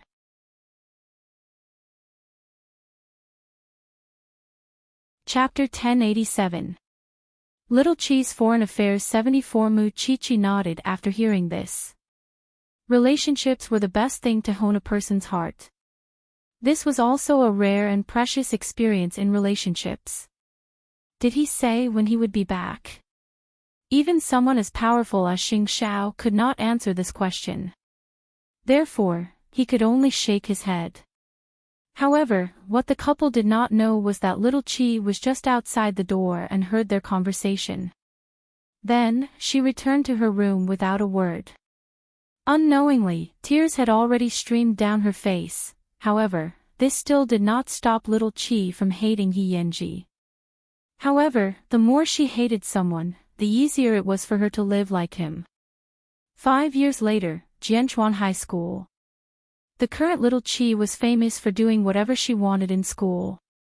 She had learned all of Yenji's bad habits.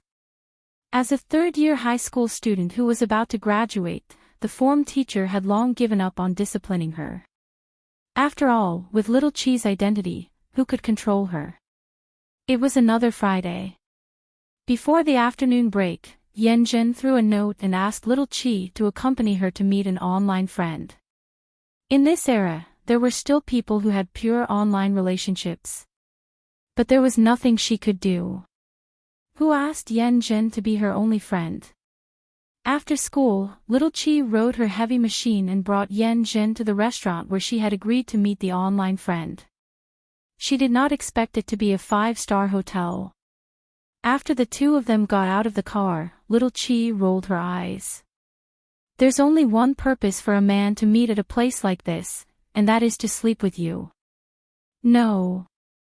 Yanjin held little Chi's arm and said, he explained to me that this hotel is owned by his family. You even got a rich husband.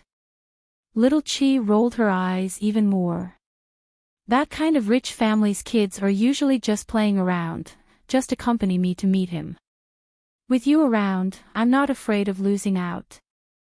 Little Chi crossed her arms impatiently. Her brown eyes were filled with helplessness. I'm afraid of you. In just a few years, the two of them had changed their personalities. Little Chi became more and more handsome, and Yan Zhen became more and more feminine. The two of them appeared in the hotel and immediately attracted the attention of a group of men. When the waiter came over with the menu, Little Chi took a look and threw it to Yan Zhen. However, the moment she looked up, she was suddenly stunned. The 7 or 8 men walking toward them walked very fast, but even in a flash, Little Chi still saw one of them wearing a black trench coat. He had a white shirt on the inside, black casual pants on the lower half, and a pair of brown leather shoes. Little Chi immediately got up from her chair, which surprised Yan Zhen. Who did you see? Little Chi quickly held her trembling hands and pretended to sit back on the chair as if nothing had happened. No. But from that moment on, she could no longer hear anything in her head, and her eyes could no longer see anything else.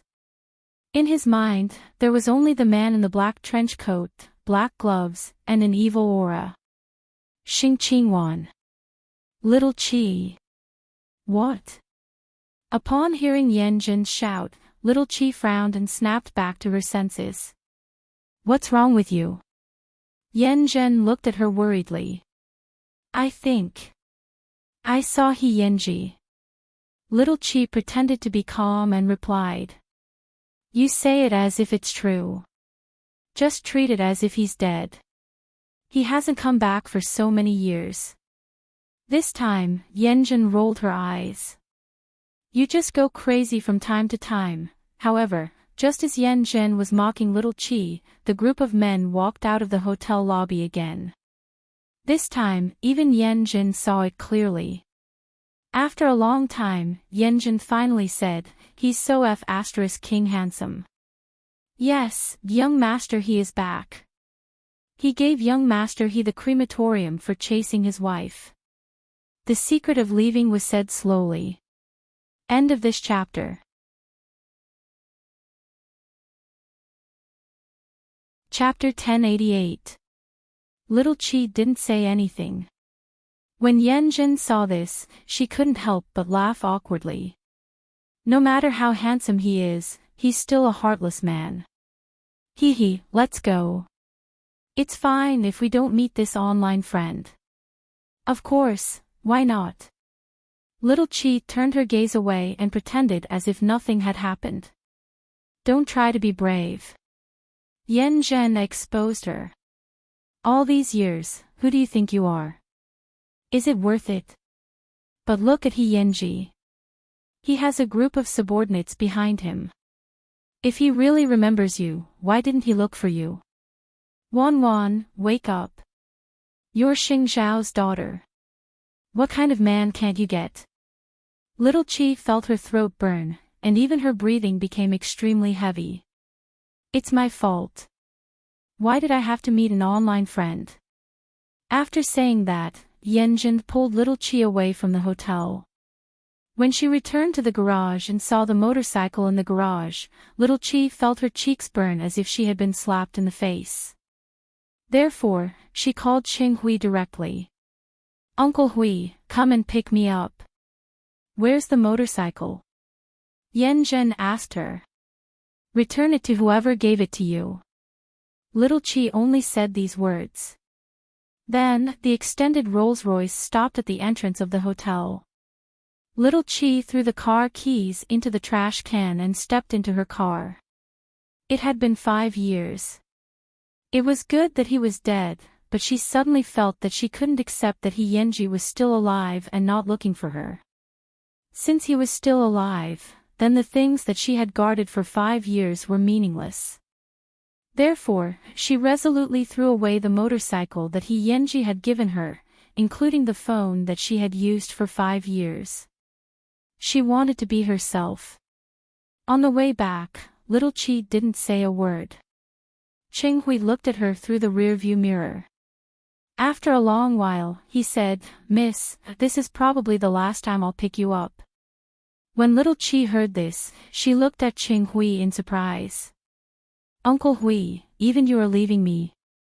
"Miss, this is Sir's arrangement. Tomorrow, a new shadow will take over my job." "I also want to get married and start a family," Ching Hui said helplessly. "All these years, you and Sir have taken good care of me." "I know that, but my mother is old and needs her son by her side. So, after much consideration, I finally decided to return to my mother. All good things must come to an end. I hope that everything will go smoothly in the future." Mississippi, little Chi didn't say anything and continued to be silent. When they reached the entrance of the banyan courtyard, she sobbed and asked Ching Hui, "Do you have enough money?" "My dad. Mister has given me a generous salary. All these years, he has never treated me unfairly." Little Chi opened her mouth but could not say anything. She could only say, "That's it then, Uncle Hui. Everything goes smoothly." Ching Hui looked at little Chi's thin back and felt a little sorry for her. In fact, he didn't want to resign. He wanted to be transferred. This matter was supposed to wait until next year, but Xing Xiao suddenly had other arrangements. So, Ching Hui was transferred ahead of schedule. Ching Hui did not know who little Chi's new shadow was, but he hoped that the young lady would be healthy and happy in the future.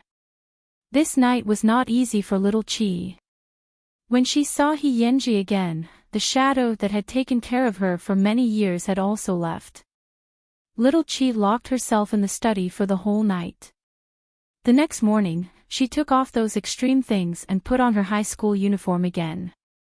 However, before she went to school, she saw Xing Xiao waiting for her in the dining room.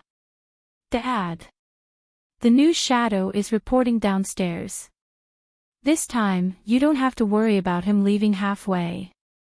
Xing Xiao seemed to know what she was upset about and comforted her gently. "Okay." Little Chi nodded slightly. After breakfast, she picked up her school bag and went to school. However, the moment she opened the car door, she was stunned.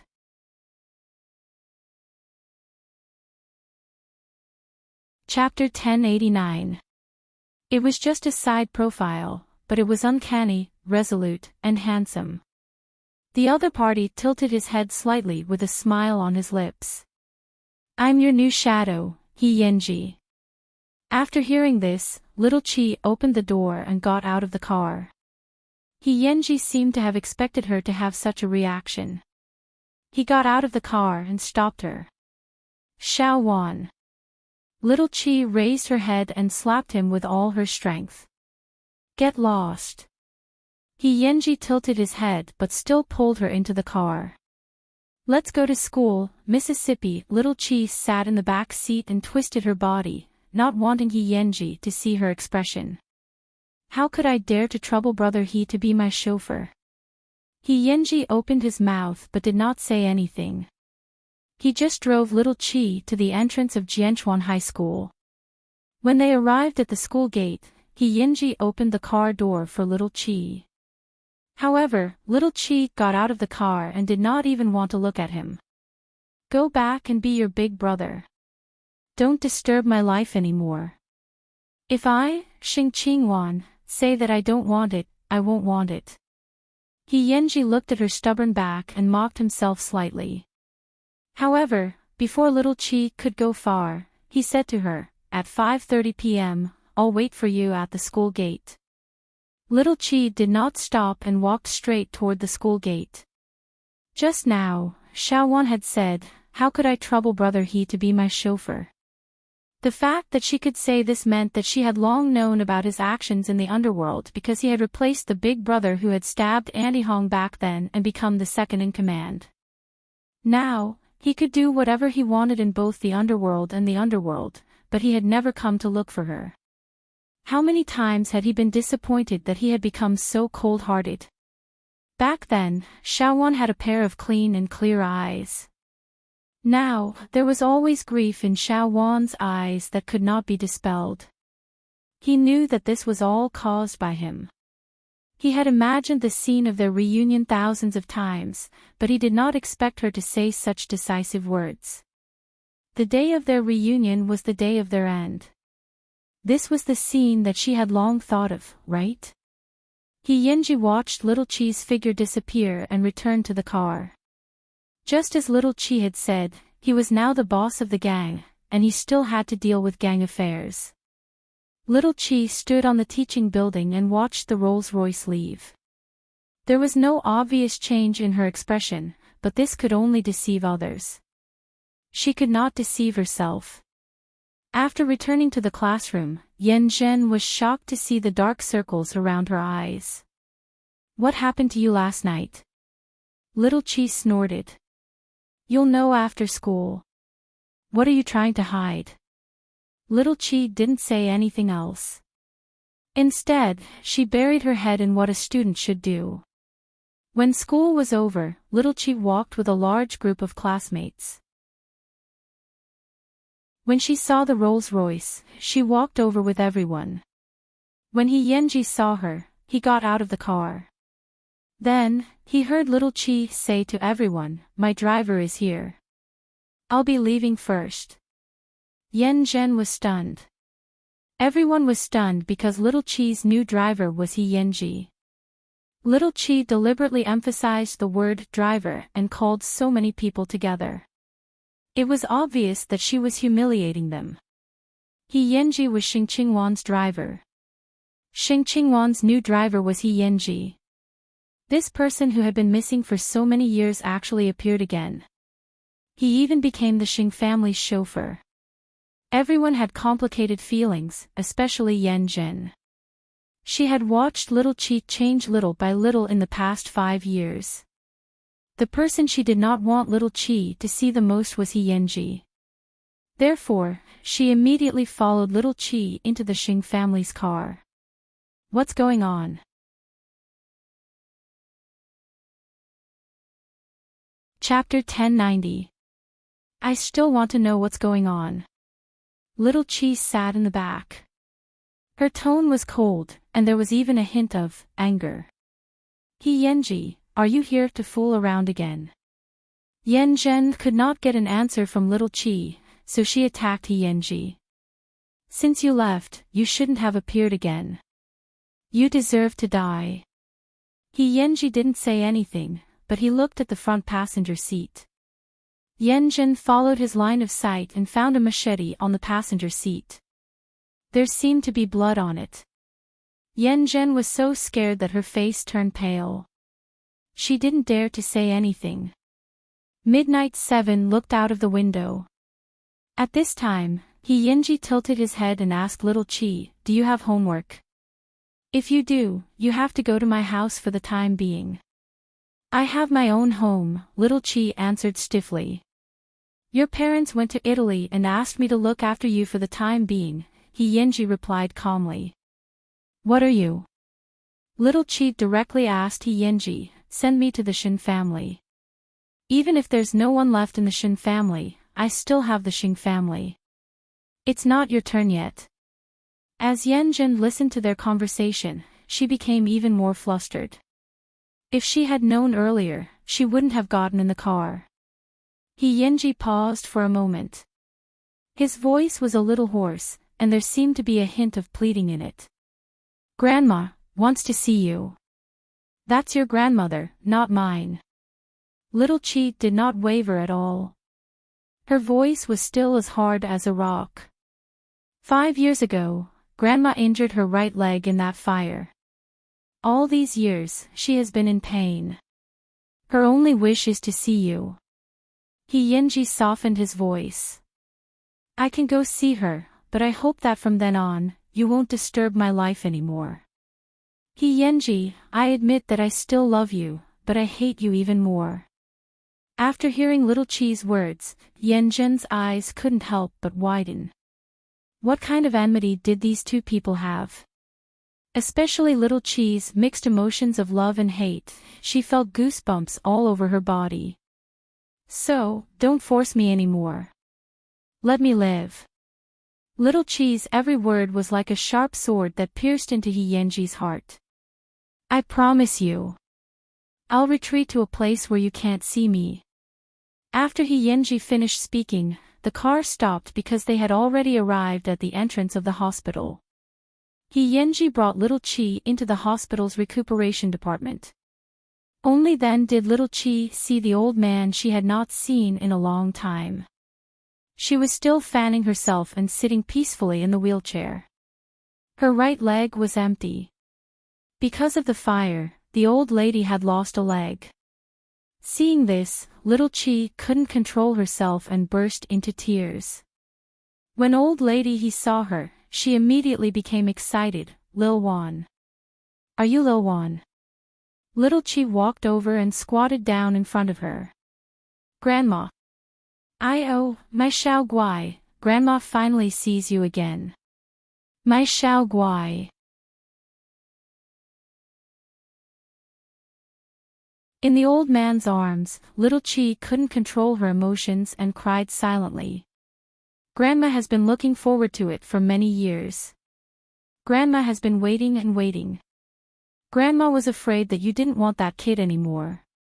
Grandma is old. After Aunt Hong left, I'm his only family member. So, how can Grandma be at ease when I don't see you?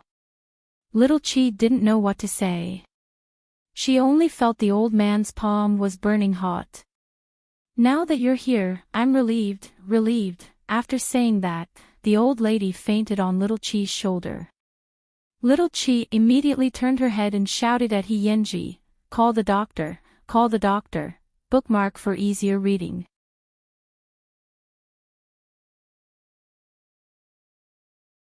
Chapter 1091. The doctor tried his best to save her, but there was nothing he could do. Old madam, he was already physically and mentally exhausted. The reason why she endured the pain was because she had strong willpower to hold on and wanted to see Little Chi again. Without seeing Little Chi, she couldn't stop worrying about He Yanji. Now that she had seen him and her wish had been fulfilled, she didn't want to hold on anymore. She couldn't hold on anymore. Seeing the kind old lady on the hospital bed, Little Chi cried out loud. Behind her, He Yanji reached out to hold her waist. Why did you let me see this? He Yanji, you and I are not from the same world. Why did you have to drag me in? What is this?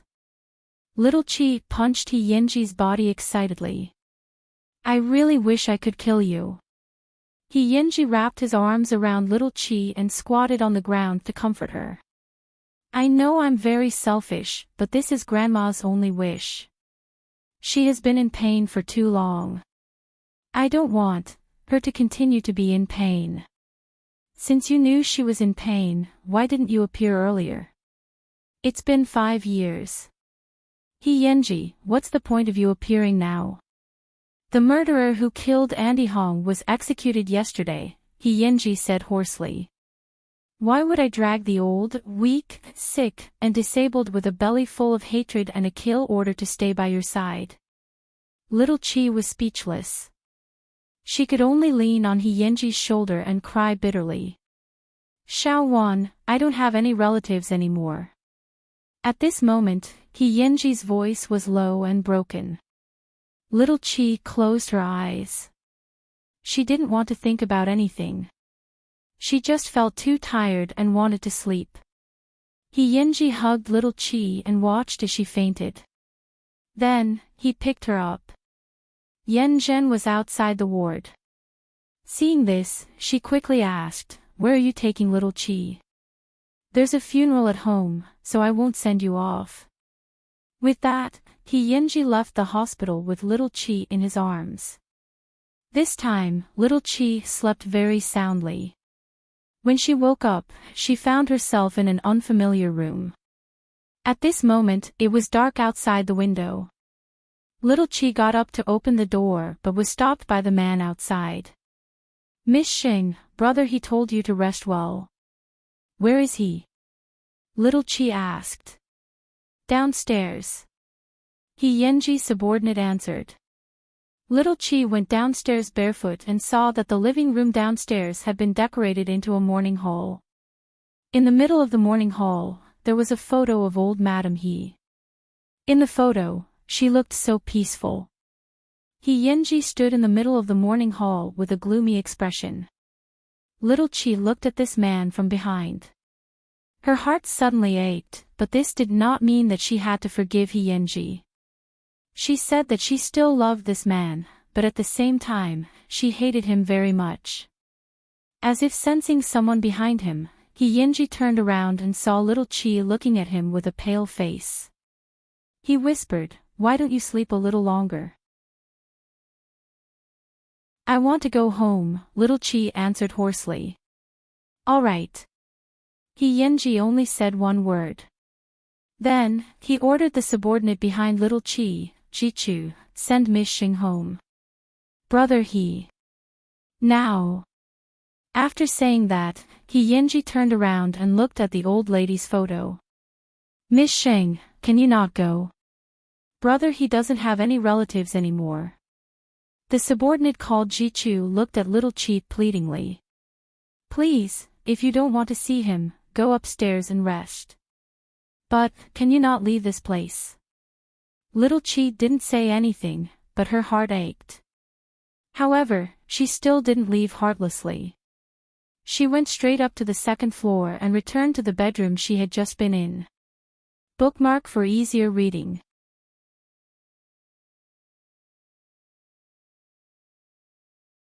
Chapter 1092. Thank you, Miss Xing. Ji Chu followed behind Little Chi and thanked her. His tone was humble and pitiful. Little Chi couldn't say a word.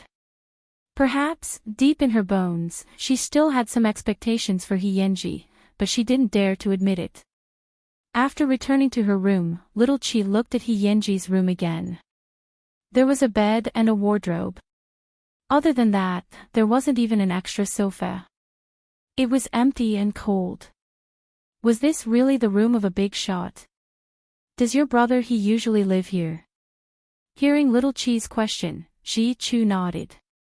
Yes, I've been with brother He for so many years.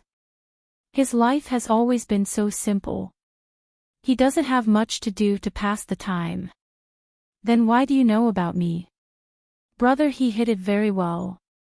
In the underworld, he doesn't even dare to reveal the most important person to others. Isn't that equivalent to giving the other party a target? But I know because I've seen a photo of you in brother He's wallet, Ji Chu explained in a low voice. Every time brother He completes a big mission, he will take out the photo to take a look. I've secretly seen it a few times. Go out. Let me be alone. Little Chi's heart tightened when she heard Ji Chu's words. She didn't know what the man in the morning hall below was feeling at this moment. Little Chi lay on the bed. The smell of He Yenji's body still lingered on the bedding. Under the familiar smell, Little Chi relaxed her tense nerves and unknowingly fell asleep with the bedding in her arms. In the middle of the night, she was woken up by a nightmare. She wanted to sit up, but she found that she couldn't move her waist. Little Chi looked down and found an arm across her waist. Behind her, the man's even breathing could be heard. Other than He Yenji, there was no one else. Little Chi struggled to get up, but He Yenji held her down. Xiao Wan, let me hug you for a while. Just for a while. I haven't forgiven you yet. Grandma is gone. From now on, who should I fight for? In the darkness, He Yenji suddenly asked mournfully. This caused Little Chi's body to tremble, and she suddenly felt so much pain that she couldn't control herself. Back then, when Aunt Hong was in trouble and Grandma was injured, there were people who offered a bounty of 200,000 to take my life. I left without saying goodbye. I chose to leave because I knew that Grandma would not be able to live without me. However, you still have your parents and relatives. Little Wan, it's been 5 years, and I've been living in the nightmare of Aunt Hong's blood every day. So I swear that I will avenge Aunt Hong at all costs. Grandma has never liked me being in the underworld. I know that after the fire, her lungs were badly damaged, and she developed lung cancer. I tried everything I could to keep her by my side, but when I saw her enduring the pain, I knew I was too selfish. I have no family. From now on, I have nothing. In the faint moonlight, little Chi cried silently. Especially when he heard He Yenji say that he had nothing. What about me? What am I? When she asked this question, little Chi clearly felt that the body behind her was slightly stiff. I don't dare to say anything to ask you to stay. He Yenji, let me tell you, I hate you, I'm angry with you, and I wish I could cut you into 1,000 pieces. However, only I can bully you. No one else can. We haven't broken up yet. I'm not done with you, little Chief shouted excitedly and hoarsely.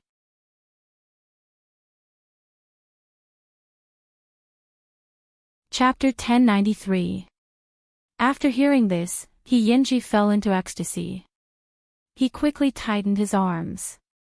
The feeling of regaining what he had lost made him want to cry. Little Chi hugged He Yenji's arm and couldn't help but cry. You bastard He Yenji, *CK your ancestors. Why are you being reserved? Can I cut you into 8 pieces and make soup to drink?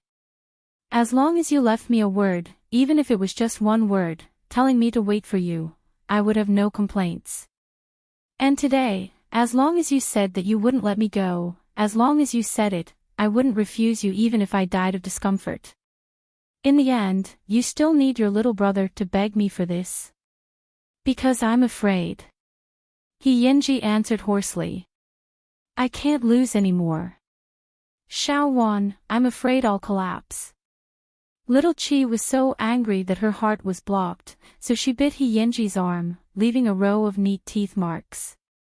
You just lack someone to take care of you. He Yenji hugged little Chi tightly and blew his hot breath into her ear. Please don't interfere. That night, the two of them cried and laughed. They talked to each other tirelessly, so much so that in the end, they didn't even know how they fell asleep. The next morning, little Chi woke up from the bed and turned to look at He Yenji. However, he had already gotten up. Little Chi heard the sound of morning music downstairs, so she quickly got up. Unexpectedly, Ji Chu was waiting at the door. Miss Sheng, you're up. Brother, he asked me to send you to school. Where's he? Little Chi asked as she tidied up her appearance. He's downstairs dealing with the old lady's funeral, so I'm afraid he won't be able to send you off personally. Brother, he said that when the old lady's matter is settled, he'll personally be your chauffeur. Ji Chu conveyed He Yenji's message seriously. Little Chi listened, her expression unreadable. After a long while, she continued to ask Ji Chu, when is the funeral? Tomorrow morning. I'll come back tonight. Little Chi wrote her phone number on Ji Chu's palm and asked him to hand it to He Yenji. Watch him. If there's anything, remember to call me. Okay. Ji Chu clenched his fist and nodded vigorously. Little Chi silently walked down the stairs and left the courtyard when He Yenji's back was facing her. He knew He Yenji's intentions. There would definitely be many people from the underworld coming to pay their respects at the old lady's funeral. He did not want him to be involved, so he asked Ji Chu to send him away. Little Chi felt that she was very strange. She clearly hated him, but she could not help but want to listen to him. She silently made plans for him, especially when she saw him dressed in a black suit and bowing to the guests in the morning hall. Little Chi clenched her hands tightly. If it was true love, how many people would be able to see the person they loved suffer? Forget it. He would slowly settle the scores from the past 5 years with him in the future. Since he couldn't escape, then he wouldn't. She was going to be an adult soon, so there was no need to play hide and seek like a child. After little Chi left, Ji Chu gave the phone number to He Yenji. Brother He, Miss Xing asked me to give this to you. He Yenji took out his phone, wrote down little Chi's phone number, and added it to his favorites. Note, wife. When you see her in the future, you have to call her sister-in-law. He Yenji secretly swore in his heart that from now on, he would make up for everything he owed little Chi. I only have you, and only you.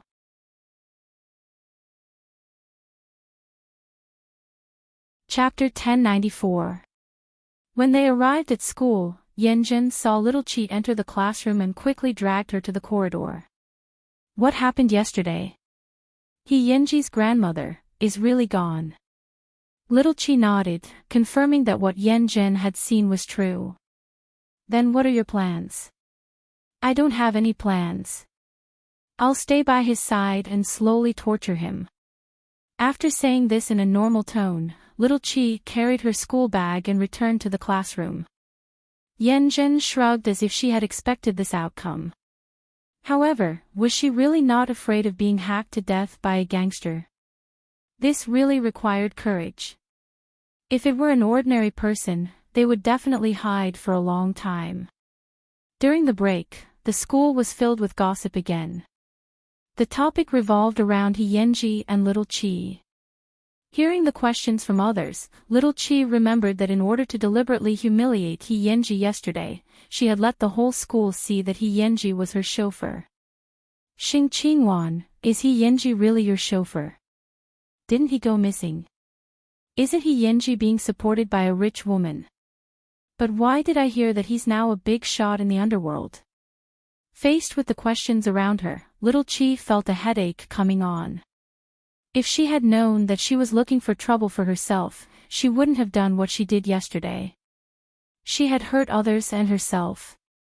When I saw He Yenji yesterday, I felt that he was even more handsome than before. Black windbreaker, white shirt, and that body of muscle. I could tell at a glance that he was very strong. Little Chi was speechless. Little Chi really couldn't stand a bunch of women fantasizing about her man, so she quickly found a quiet place to hide. She didn't know if the grief in his heart had lessened after a whole day. At 6:00 in the evening, little Chi walked out of school and saw Ji Chu driving a car and waving at her at the door. Sister-in-law, little Chi coughed lightly and quickly walked over. She opened the car door. Don't call me that in the future. But, brother, he ordered it. Is he okay today? Little Chi put away her anger and asked softly at the mention of He Yenji. How can he be okay when his dearest person is gone? After a whole day, he's haggard. Ji Chu sighed slightly. Sister-in-law, only you can comfort him. Little Chi did not say anything. At this moment, what floated in her mind was He Yenji's lonely figure from last night. Soon, Ji Chu brought little Chi to He Yenji's residence. At this moment, there were no outsiders in the morning hall. Only He Yenji was sitting in front of the old lady's portrait. Little Chi put down her school bag and walked into the morning hall. She picked up a white chrysanthemum from the door and placed it in front of the old lady's coffin. I regret it very much. I promised He Yenji to see you last night. If I didn't show up, maybe, He Yenji grabbed little Chi. After she squatted down, he hugged her. You don't have to blame yourself. I was the one who made this choice. In that instant, little Chi pushed He Yenji away. You're having a fever. Do you know that? He Yenji leaned against the cold wall, looking haggard. Just as he was about to answer, he realized that someone had entered the morning hall, so he pushed little Chi to Ji Chu. Go up and eat and rest. I'll come up later. Little Chi frowned. She realized that the person who entered the morning hall was not a kind person, so she did not refuse and went up to the second floor with Ji Chu. Brother Yang, Yenji, I'm sorry for your loss. The person called Brother Yang entered the morning hall and offered the old lady a bouquet of flowers. You have to take good care of yourself. You're my right-hand man now. I can't leave you. I know. Yenji nodded respectfully. However, there was a fog hidden in his eyes, making it impossible to see through him. That girl just now is the young lady of the Xing family, right? Brother Yang looked upstairs meaningfully. I'll introduce her to you another day.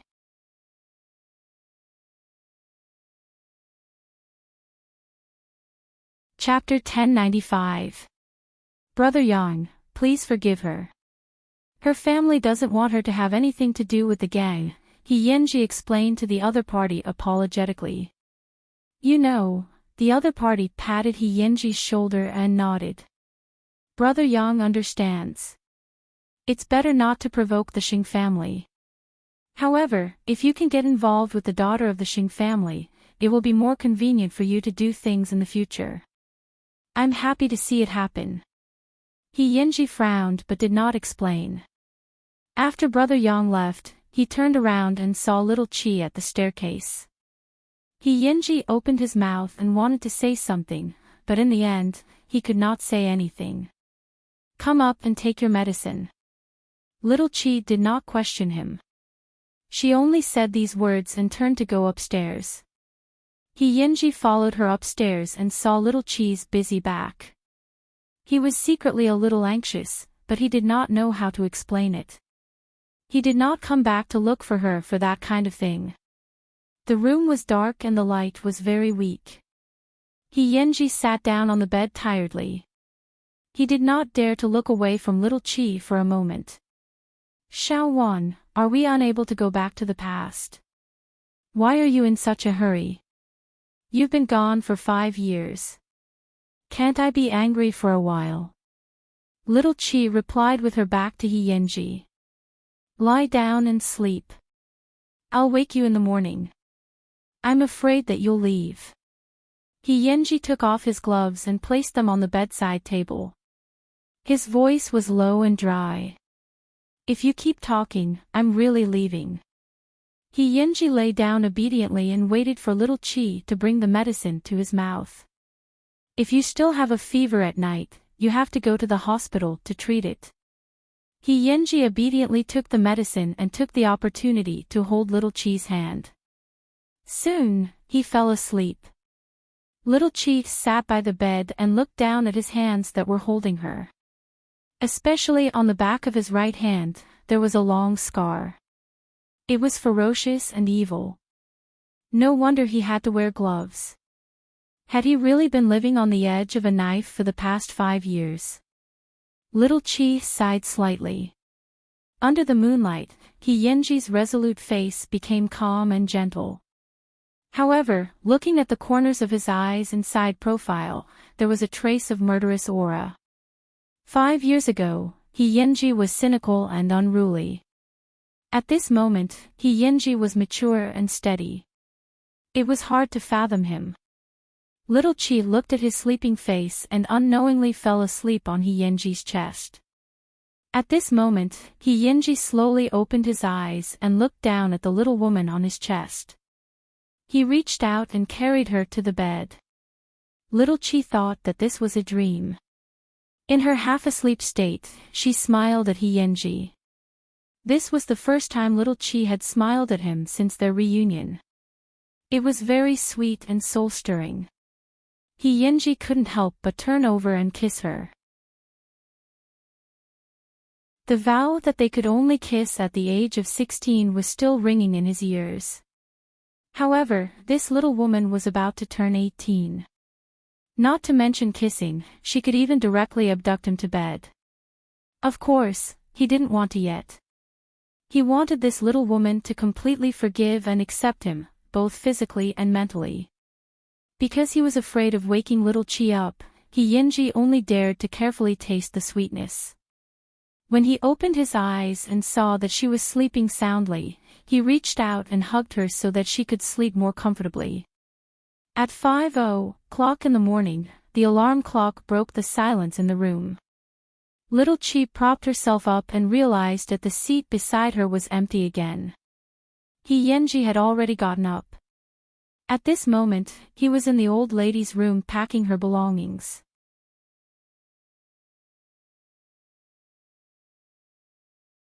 Chapter 1096.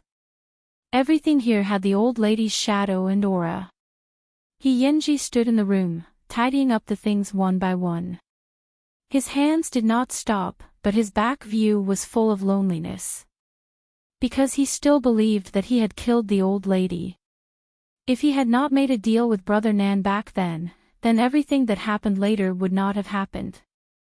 Auntie Hong would not have died, Grandma would not have died, and his family would not have left him one by one. With this thought in mind, he could not help but clench his right hand. The old lady's brooch in his palm pierced his palm, and blood flowed down. When little Cheat saw this, she quickly walked up, raised his right hand, and scolded, "Let go. Don't you want your hand anymore?" "I don't." Yenji let go of his right hand and looked at the blood-stained brooch in his palm. "Because I killed Grandma. Grandma never blamed you. Even when she died, she was still worried about you. If you still have the heart, send Grandma off on her last journey." Little Chi's eyes were red as she took the brooch away from Yenji's palm. Yenji did not say anything. He just looked at Little Chi with red eyes. "I'll go get the medicine box." Yenji still did not answer. He just used his left hand to suddenly hug Little Chi into his arms. "Don't leave me. Xiao Wan, I only have you." Little Chi knew that at this moment, Yenji seemed to have been abandoned. He did not have any sense of security. No words of comfort could make him relax. Therefore, Little Chi just patted his back and said, "I'm not going anywhere. I'll be in your sight." Then, Little Chi went to get the medicine box. However, just as the two of them were bandaging, Ji Chu knocked on the door and said, "Brother He, sister-in-law, it's time. I'll be done soon." Little Chi quickly took out gauze and carefully bandaged Yenji's wound. Yenji looked at his palm that was wrapped in gauze and then at the back of his right hand. If Xiao Wan had been here, he might not have left such an ugly scar. "Let's go." Little Chi stood up and said to Yenji, "Don't let Grandma wait too long." The old lady's funeral ceremony was very simple. Other than Yenji and the other two, the rest were Yenji's subordinates. A group of people dressed in black and carrying white flowers sent the old lady into the mausoleum. A group of people dressed in black and carrying white flowers sent the old lady into the mausoleum. After the old lady's funeral, she stood behind Yenji and accompanied him from afar. It was not until evening when the night rain suddenly fell that Yenji turned around and left his grandmother's grave with Little Chi in his arms. At least she got the answer she wanted. "Lil Wan, Grandma left without any worries, didn't she?" Little Chi leaned against Yenji's chest, her face covered in cold and wet rain. "Of course. Let's go." With that, Yenji walked out of the cemetery. Outside the door, Ji Chu was waiting by the car. When he saw the two of them come out, he quickly opened the door. "Brother He, are you going home?" "No, let's go to Ji's room. Go to Ji's." "Xiao, Ji's little. She's ladies, Ji's, then, she. Li, soon, Li, be, they soon, and they. Soon, they entered the hotel. Soon, they all. Soon. Chi, by Chu, after back, she. He. Chi. Little Chi looked at Yenji, who had silently entered the room, and nodded. "Go and rest." Ji Chu left obediently, and Little Chi closed the door.